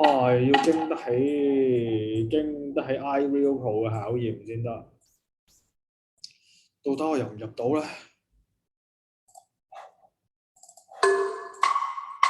清代美鹹星看，歸經乾廢位，清代美鹹星看，歸經乾廢位，能平乾磨兼揀金利兼隨熱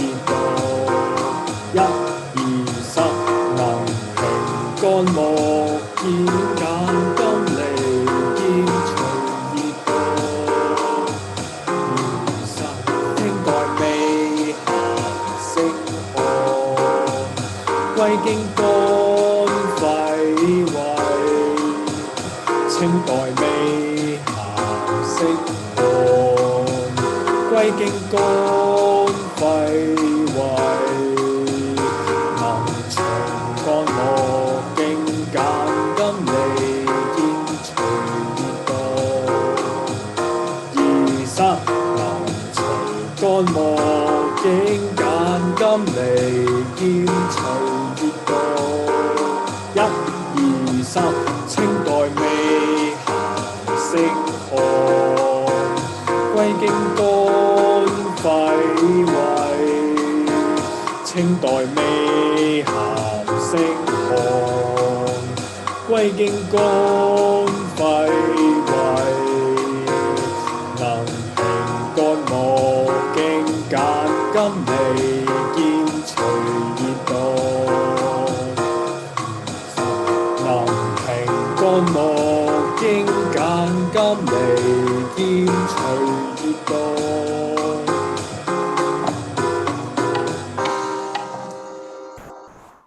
好，咁咧就一個鐘作咗3味藥，咁其實差唔多啦。仲有幾多味啊？仲有蒲公英、射乾、白頭翁、土茯苓，哇咁撚多嘅屌，咁撚多嘅蒲公英、射乾、白頭翁、土茯苓。係咯，仲有4味啊嘛，係咯。哇，作唔作多味啊？作多味啊！作多味啊！作多味啊！唔作攰，屌，下次先。好，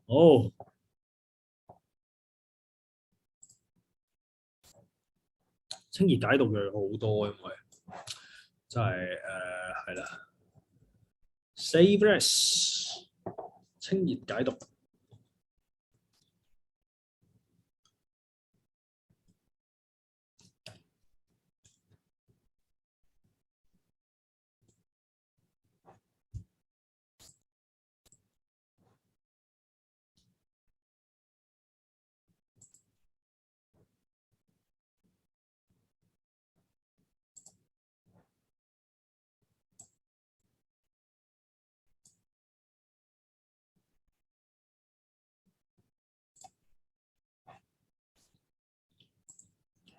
好，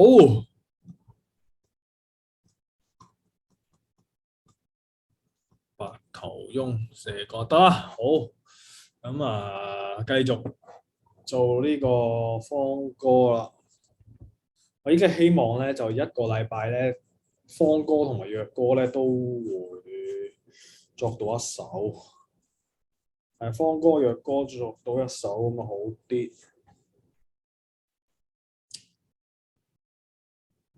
即係弱歌咧1個禮拜作唔到全首嘅，但係我都有 make progress 啊嘛。但係方劑又唔好完全抌低佢咁鬼死，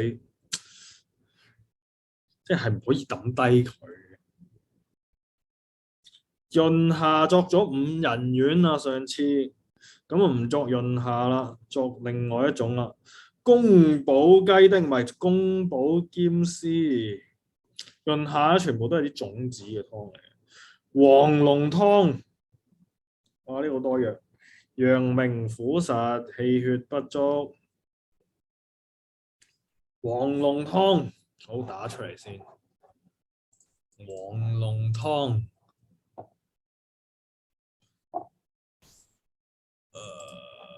橫印係啦，大隻啲，應該40，睇下得唔得？黃龍湯。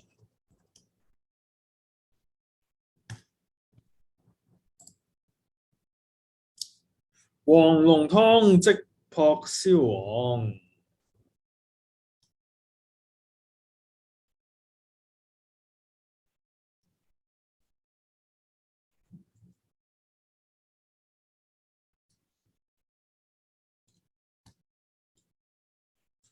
深歸金桔，早生薑。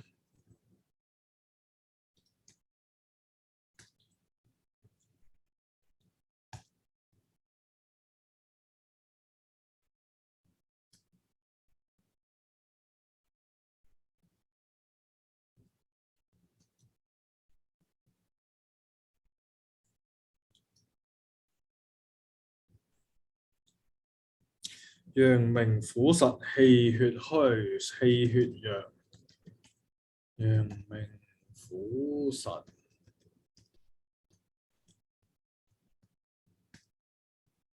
宮保兼施，效力強。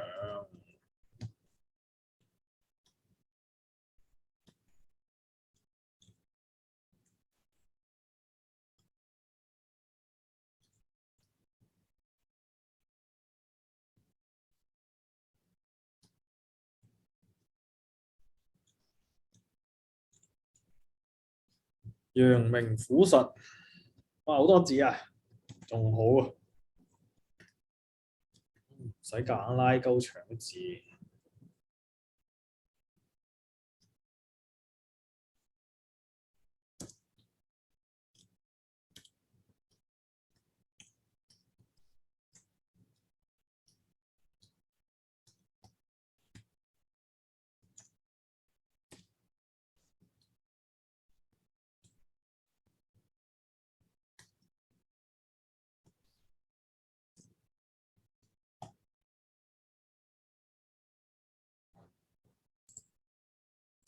黃龍湯係啦，黃龍湯，黃龍湯，黃龍湯用咩歌好啊？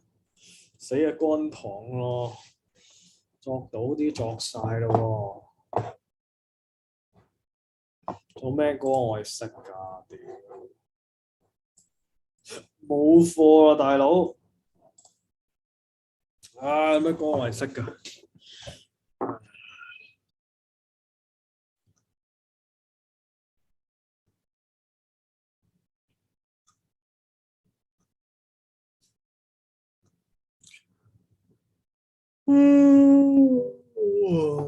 有乜歌我係熟㗎？冇歌我係熟嘅原來。Solar， 屌你 Minor Blues 咯 ，Minor Blues 係點嘅咧？同 Blue Bossa 有冇分別嘅咧？其實 Minor Blues。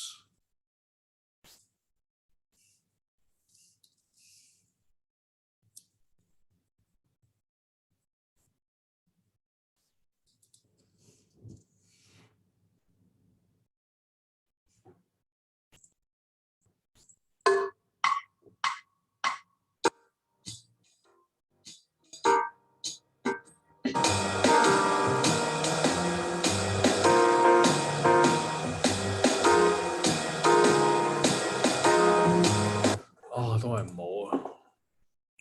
唔好，唔要 Minor Blues， 要 Minor Blues 啊！有冇作過 Autumn Leaves 啊？唔記得吧？噠噠噠噠噠噠噠，好似冇喎，冇作過 Autumn Leaves 喎，有都唔怕啦，其實，不過真係冇好似。銀橋散好似係 All the Things You Are，Coco 花度作過。Days of Wine and Roses 都冇，邊隻好咧？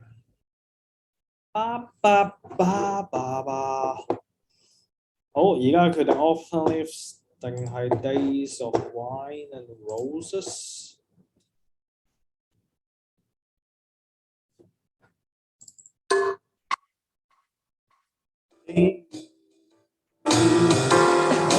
wine and roses,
如果作呢首嘅話咧，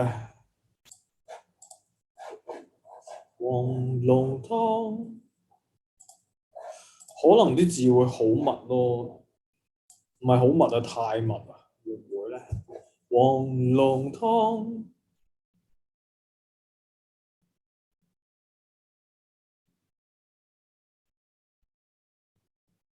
一行一句咯。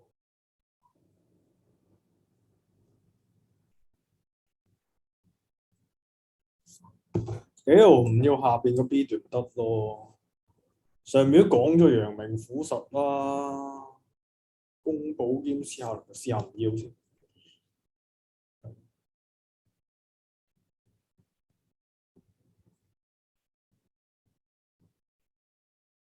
講撚完啦呢4句嘢，得啦，兩嘢作完啦，我係咁講啊，我唔知。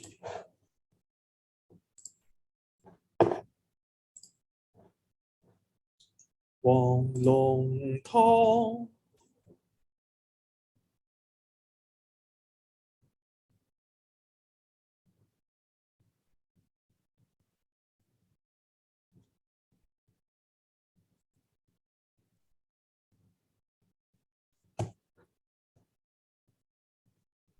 黃龍黃隻 day 佢喺第4拍入嘅黃龍湯黃龍湯黃龍湯黃龍湯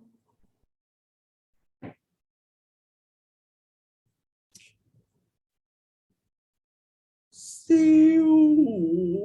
黃龍湯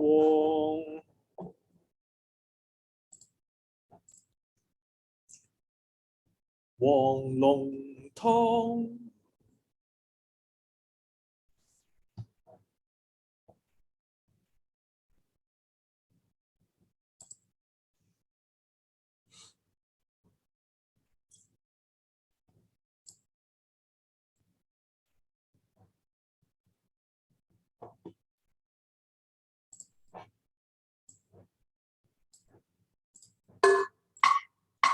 燒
哇！又考驗我耐性嘅時候啦，又開一個新 document 啊，又要分翻4個小時一行啦。如果唔係我作唔到。黃龍湯即學燒黃。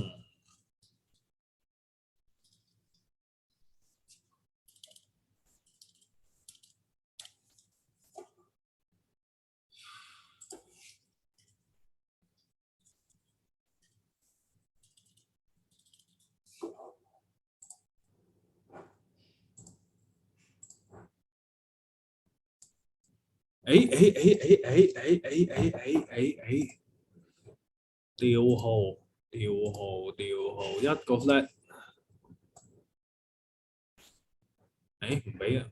唔俾加，乖，跟住咧就添加係咪啊？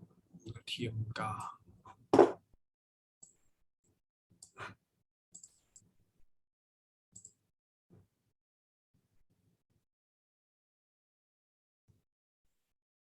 仆街啦 ，pick up 喺邊啊？不如咁喺呢度開始啊，4小之後。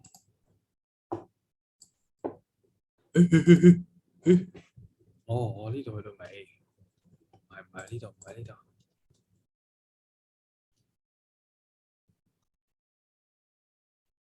32巴方係啦。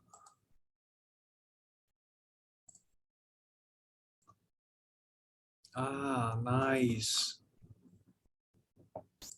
後面加多一個小節俾佢，一個啫。添加小節，再加多一個小節，掂，我唔記得點整 pick up beat 啦，因為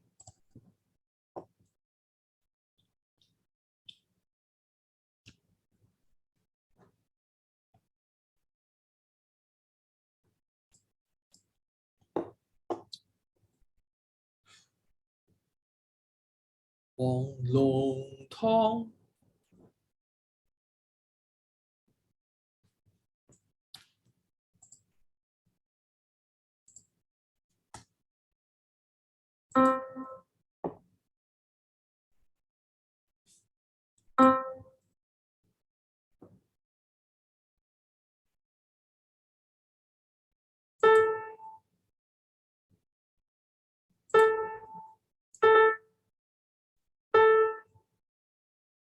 黃龍湯即破，黃龍湯即破。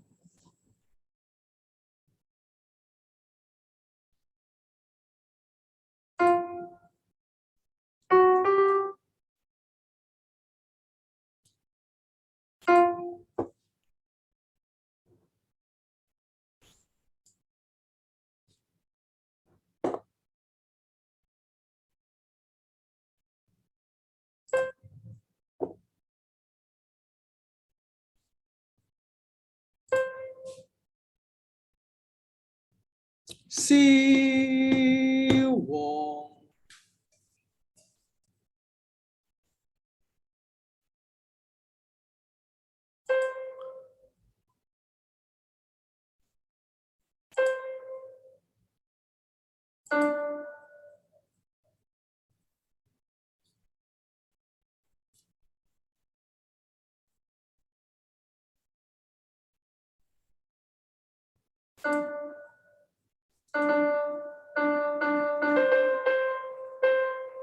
我屌你老母啊！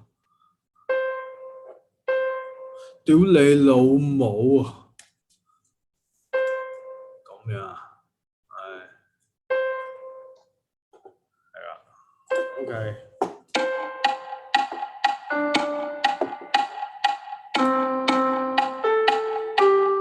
2、3、4，燒黃，黃龍湯即撲燒黃。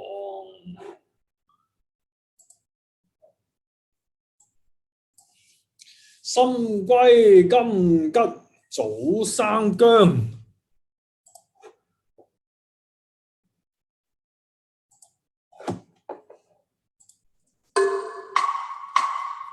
深閨金桔早生薑。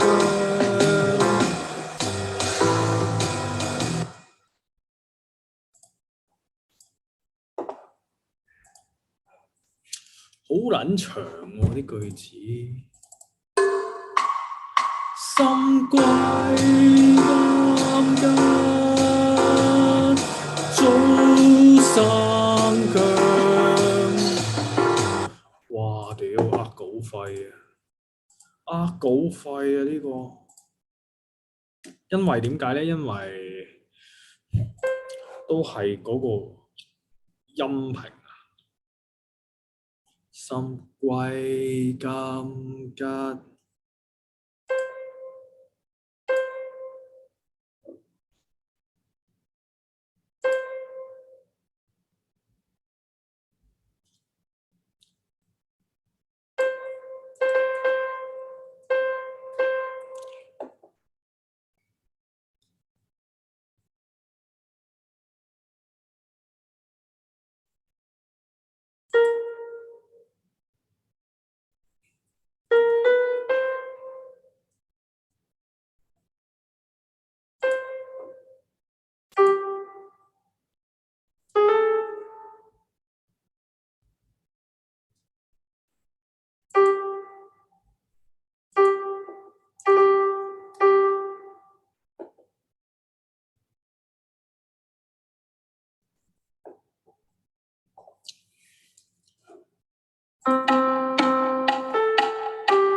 陽明苦實氣血弱，宮保兼施效力強。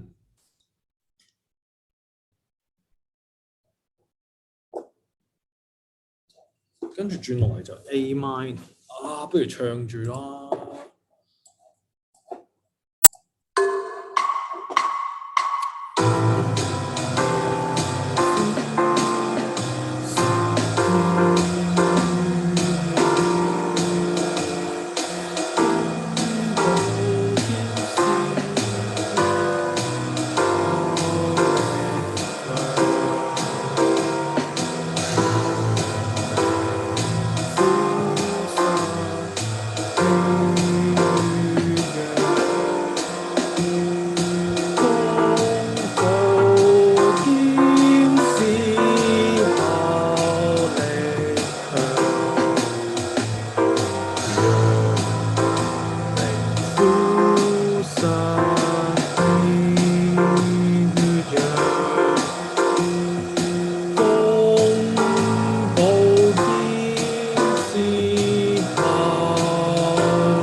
成日都陽明苦實真音長，陽明苦實氣血弱，陽明苦實，陽明苦實氣血弱。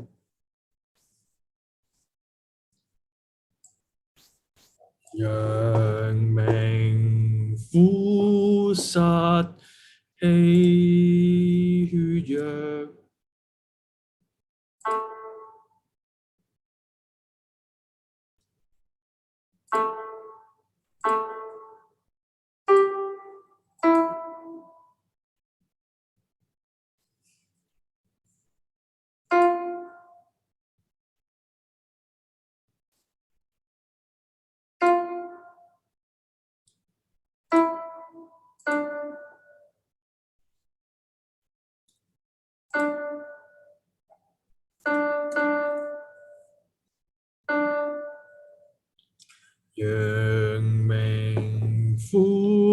實氣血弱。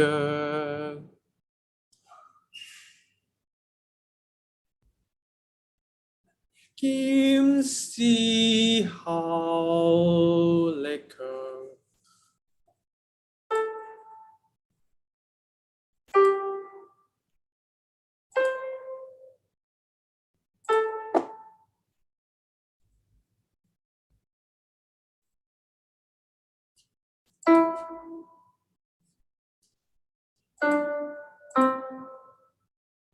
唔知 work 唔 work 咧？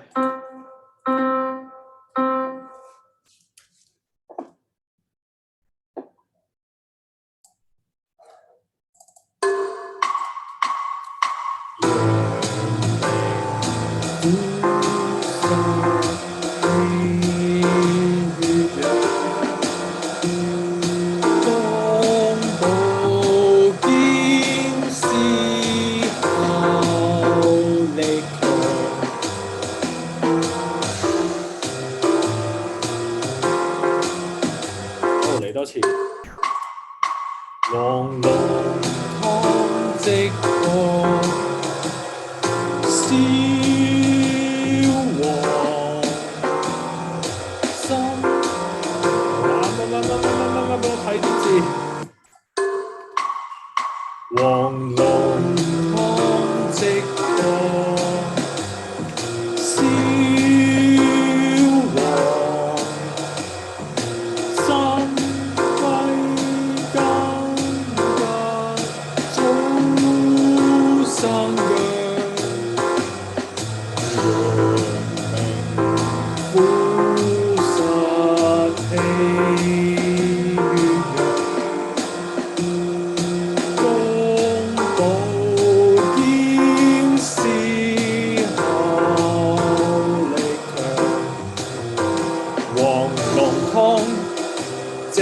破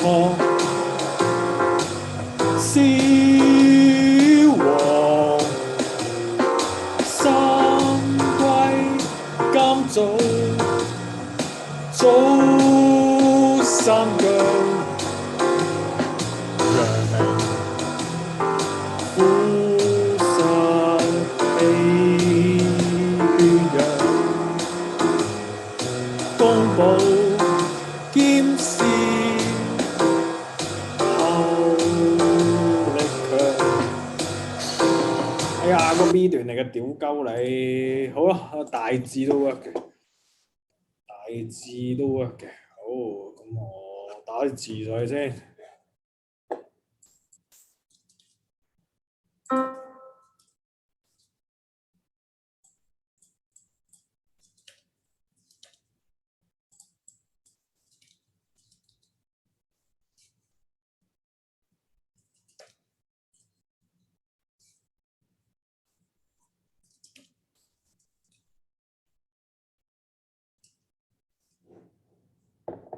龍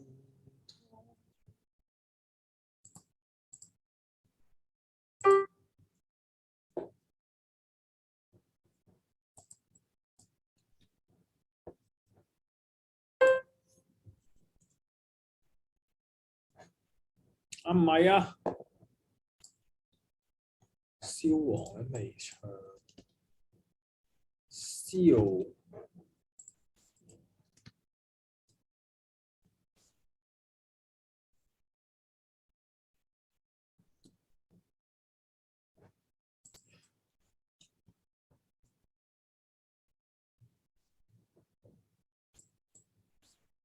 心歸金，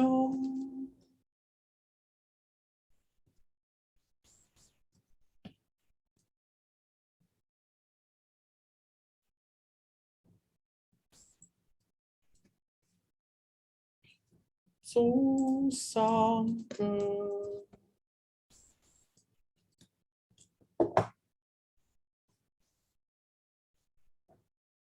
陽明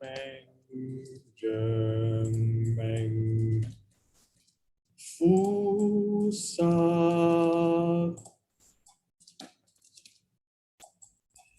氣陽。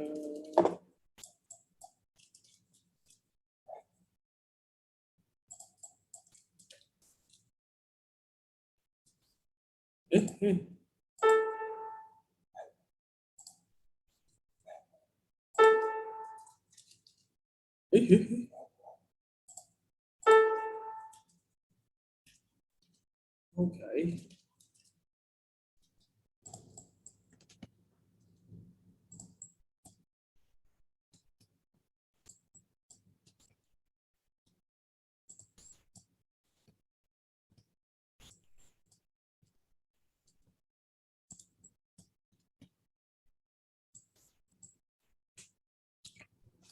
係得咗嘅，濃湯直過燒黃，心歸金吉，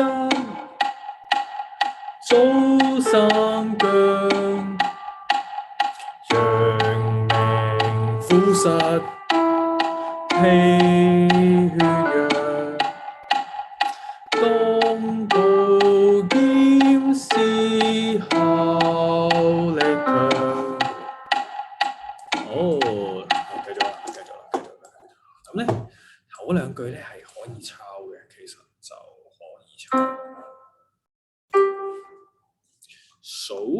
所以咧，咁咧我呢度咧就可以咁樣抄法。黃龍湯直破燒黃，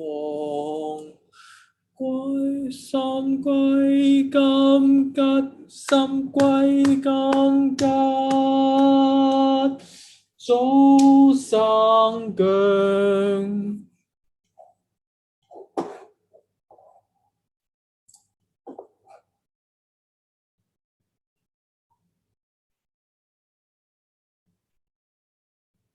滴答滴。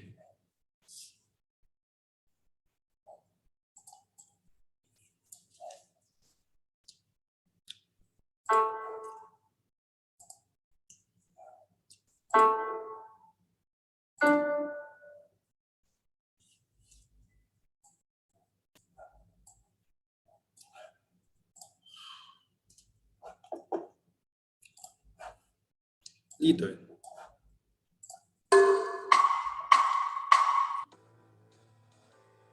苦殺氣血藥唔 work 喎。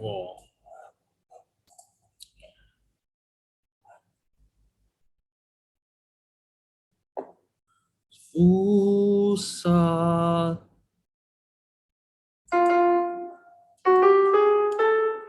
氣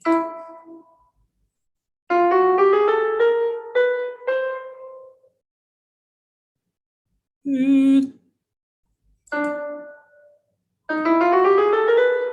藥，氣血藥，試下先。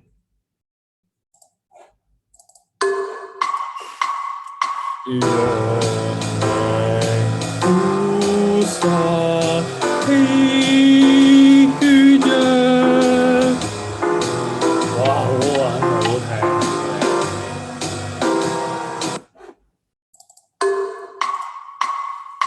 陽明腐殺氣血藥，剛寶劍施效力強。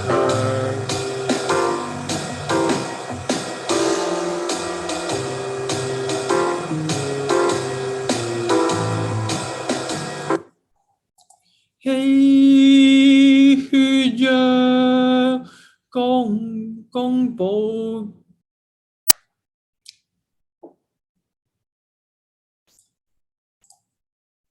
氣血藥，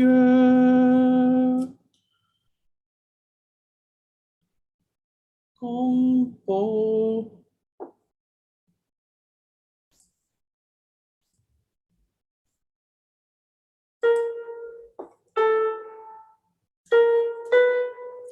剛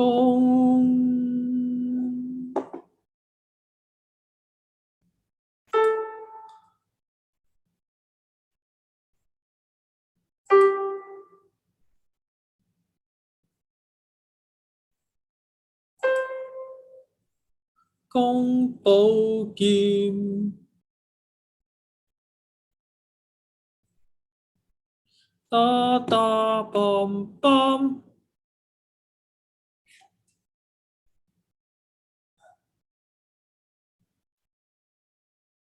公寶劍。好，公寶劍。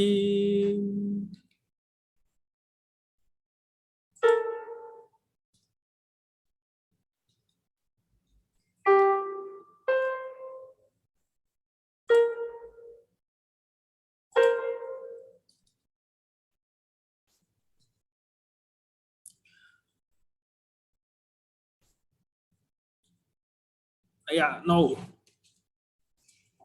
係。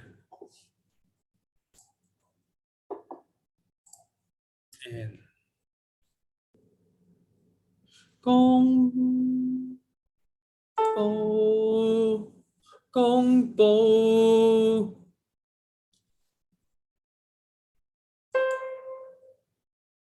劍士。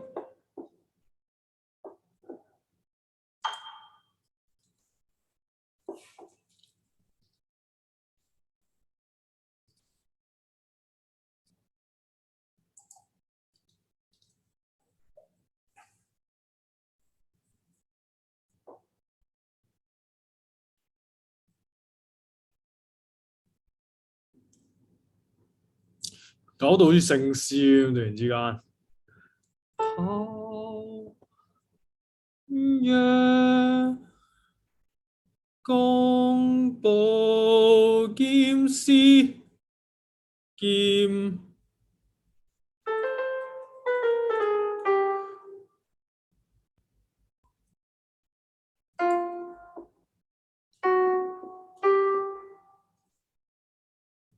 都咁奇怪嘅。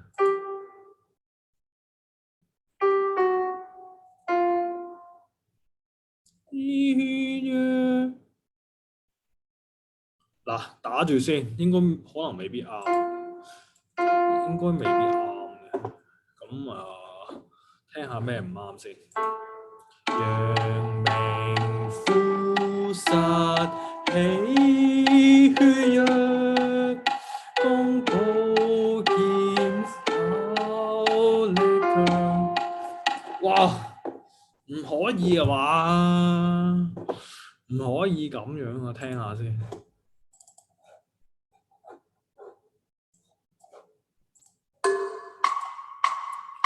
陽明枯實氣血弱，公寶劍士效力。唔好啊！陽明枯實氣血弱，公寶劍士效力強。嗰度好失衡啊！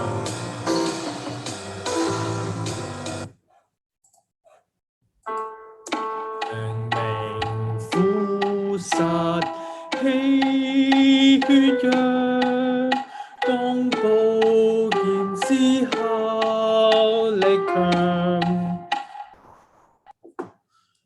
氣血弱，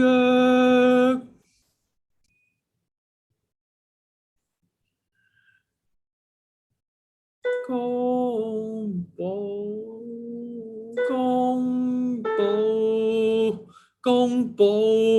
劍士效力強。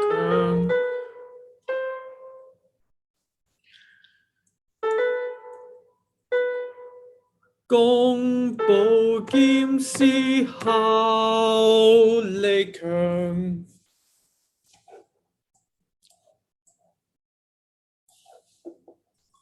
睇下可唔可以唱到成首先，我懷疑得。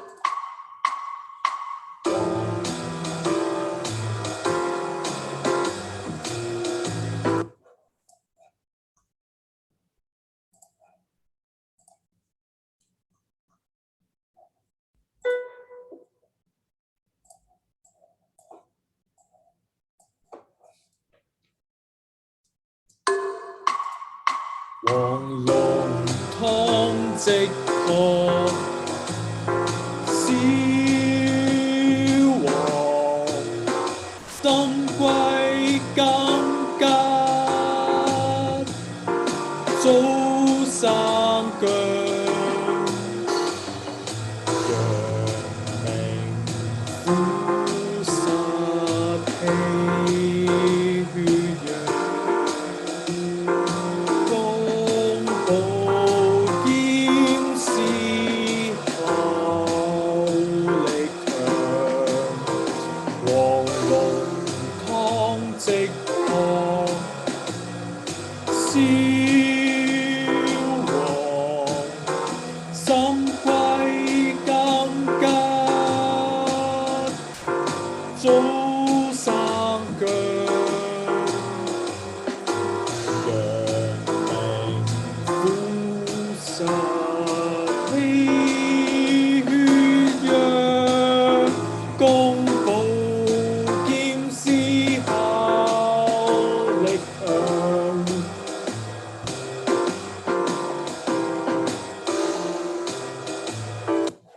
係喎，都 OK 喎。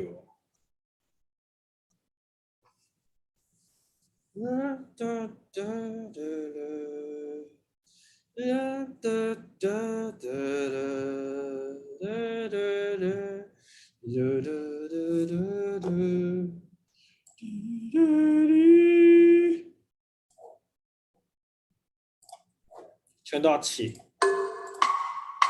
黃龍湯即可燒黃，心歸金吉，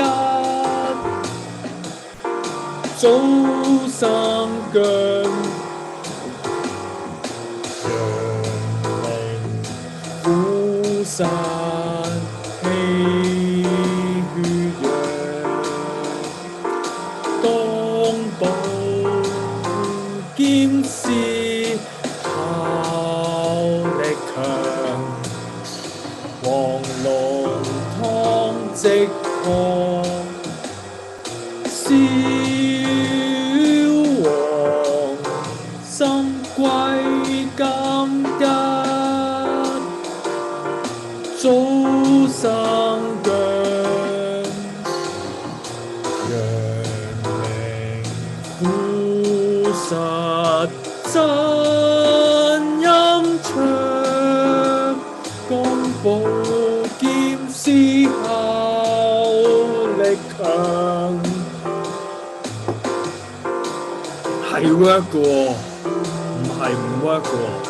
咁啊收工啦，啱啱好2個鐘頭未夠，咁樣就咁樣啦。咁啊就寫咗啦，叫做咁就完成今個禮拜嘅作業啦，咁樣咁有咩同大家分享咧？係冇嘢同大家分享噶啦，已經，因為唔係嘅，有嘅，今日去一個中咗風嘅親戚屋企，早幾年仲生生猛猛嘅，但係好不幸地中咗風，咁樣嘗試同佢做手法啦，咁樣。咁有咩心得咧？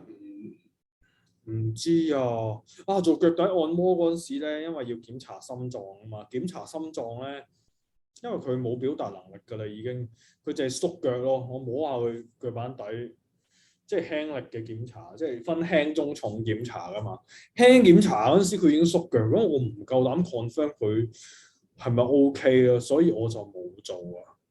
咁咯，我冇做到嘅結果，咁可能要請教老師做腳底按摩嗰陣時，如果遇到啲表達唔到嘅客人或者病人嘅時候，應該點樣做咯？咁樣係咯。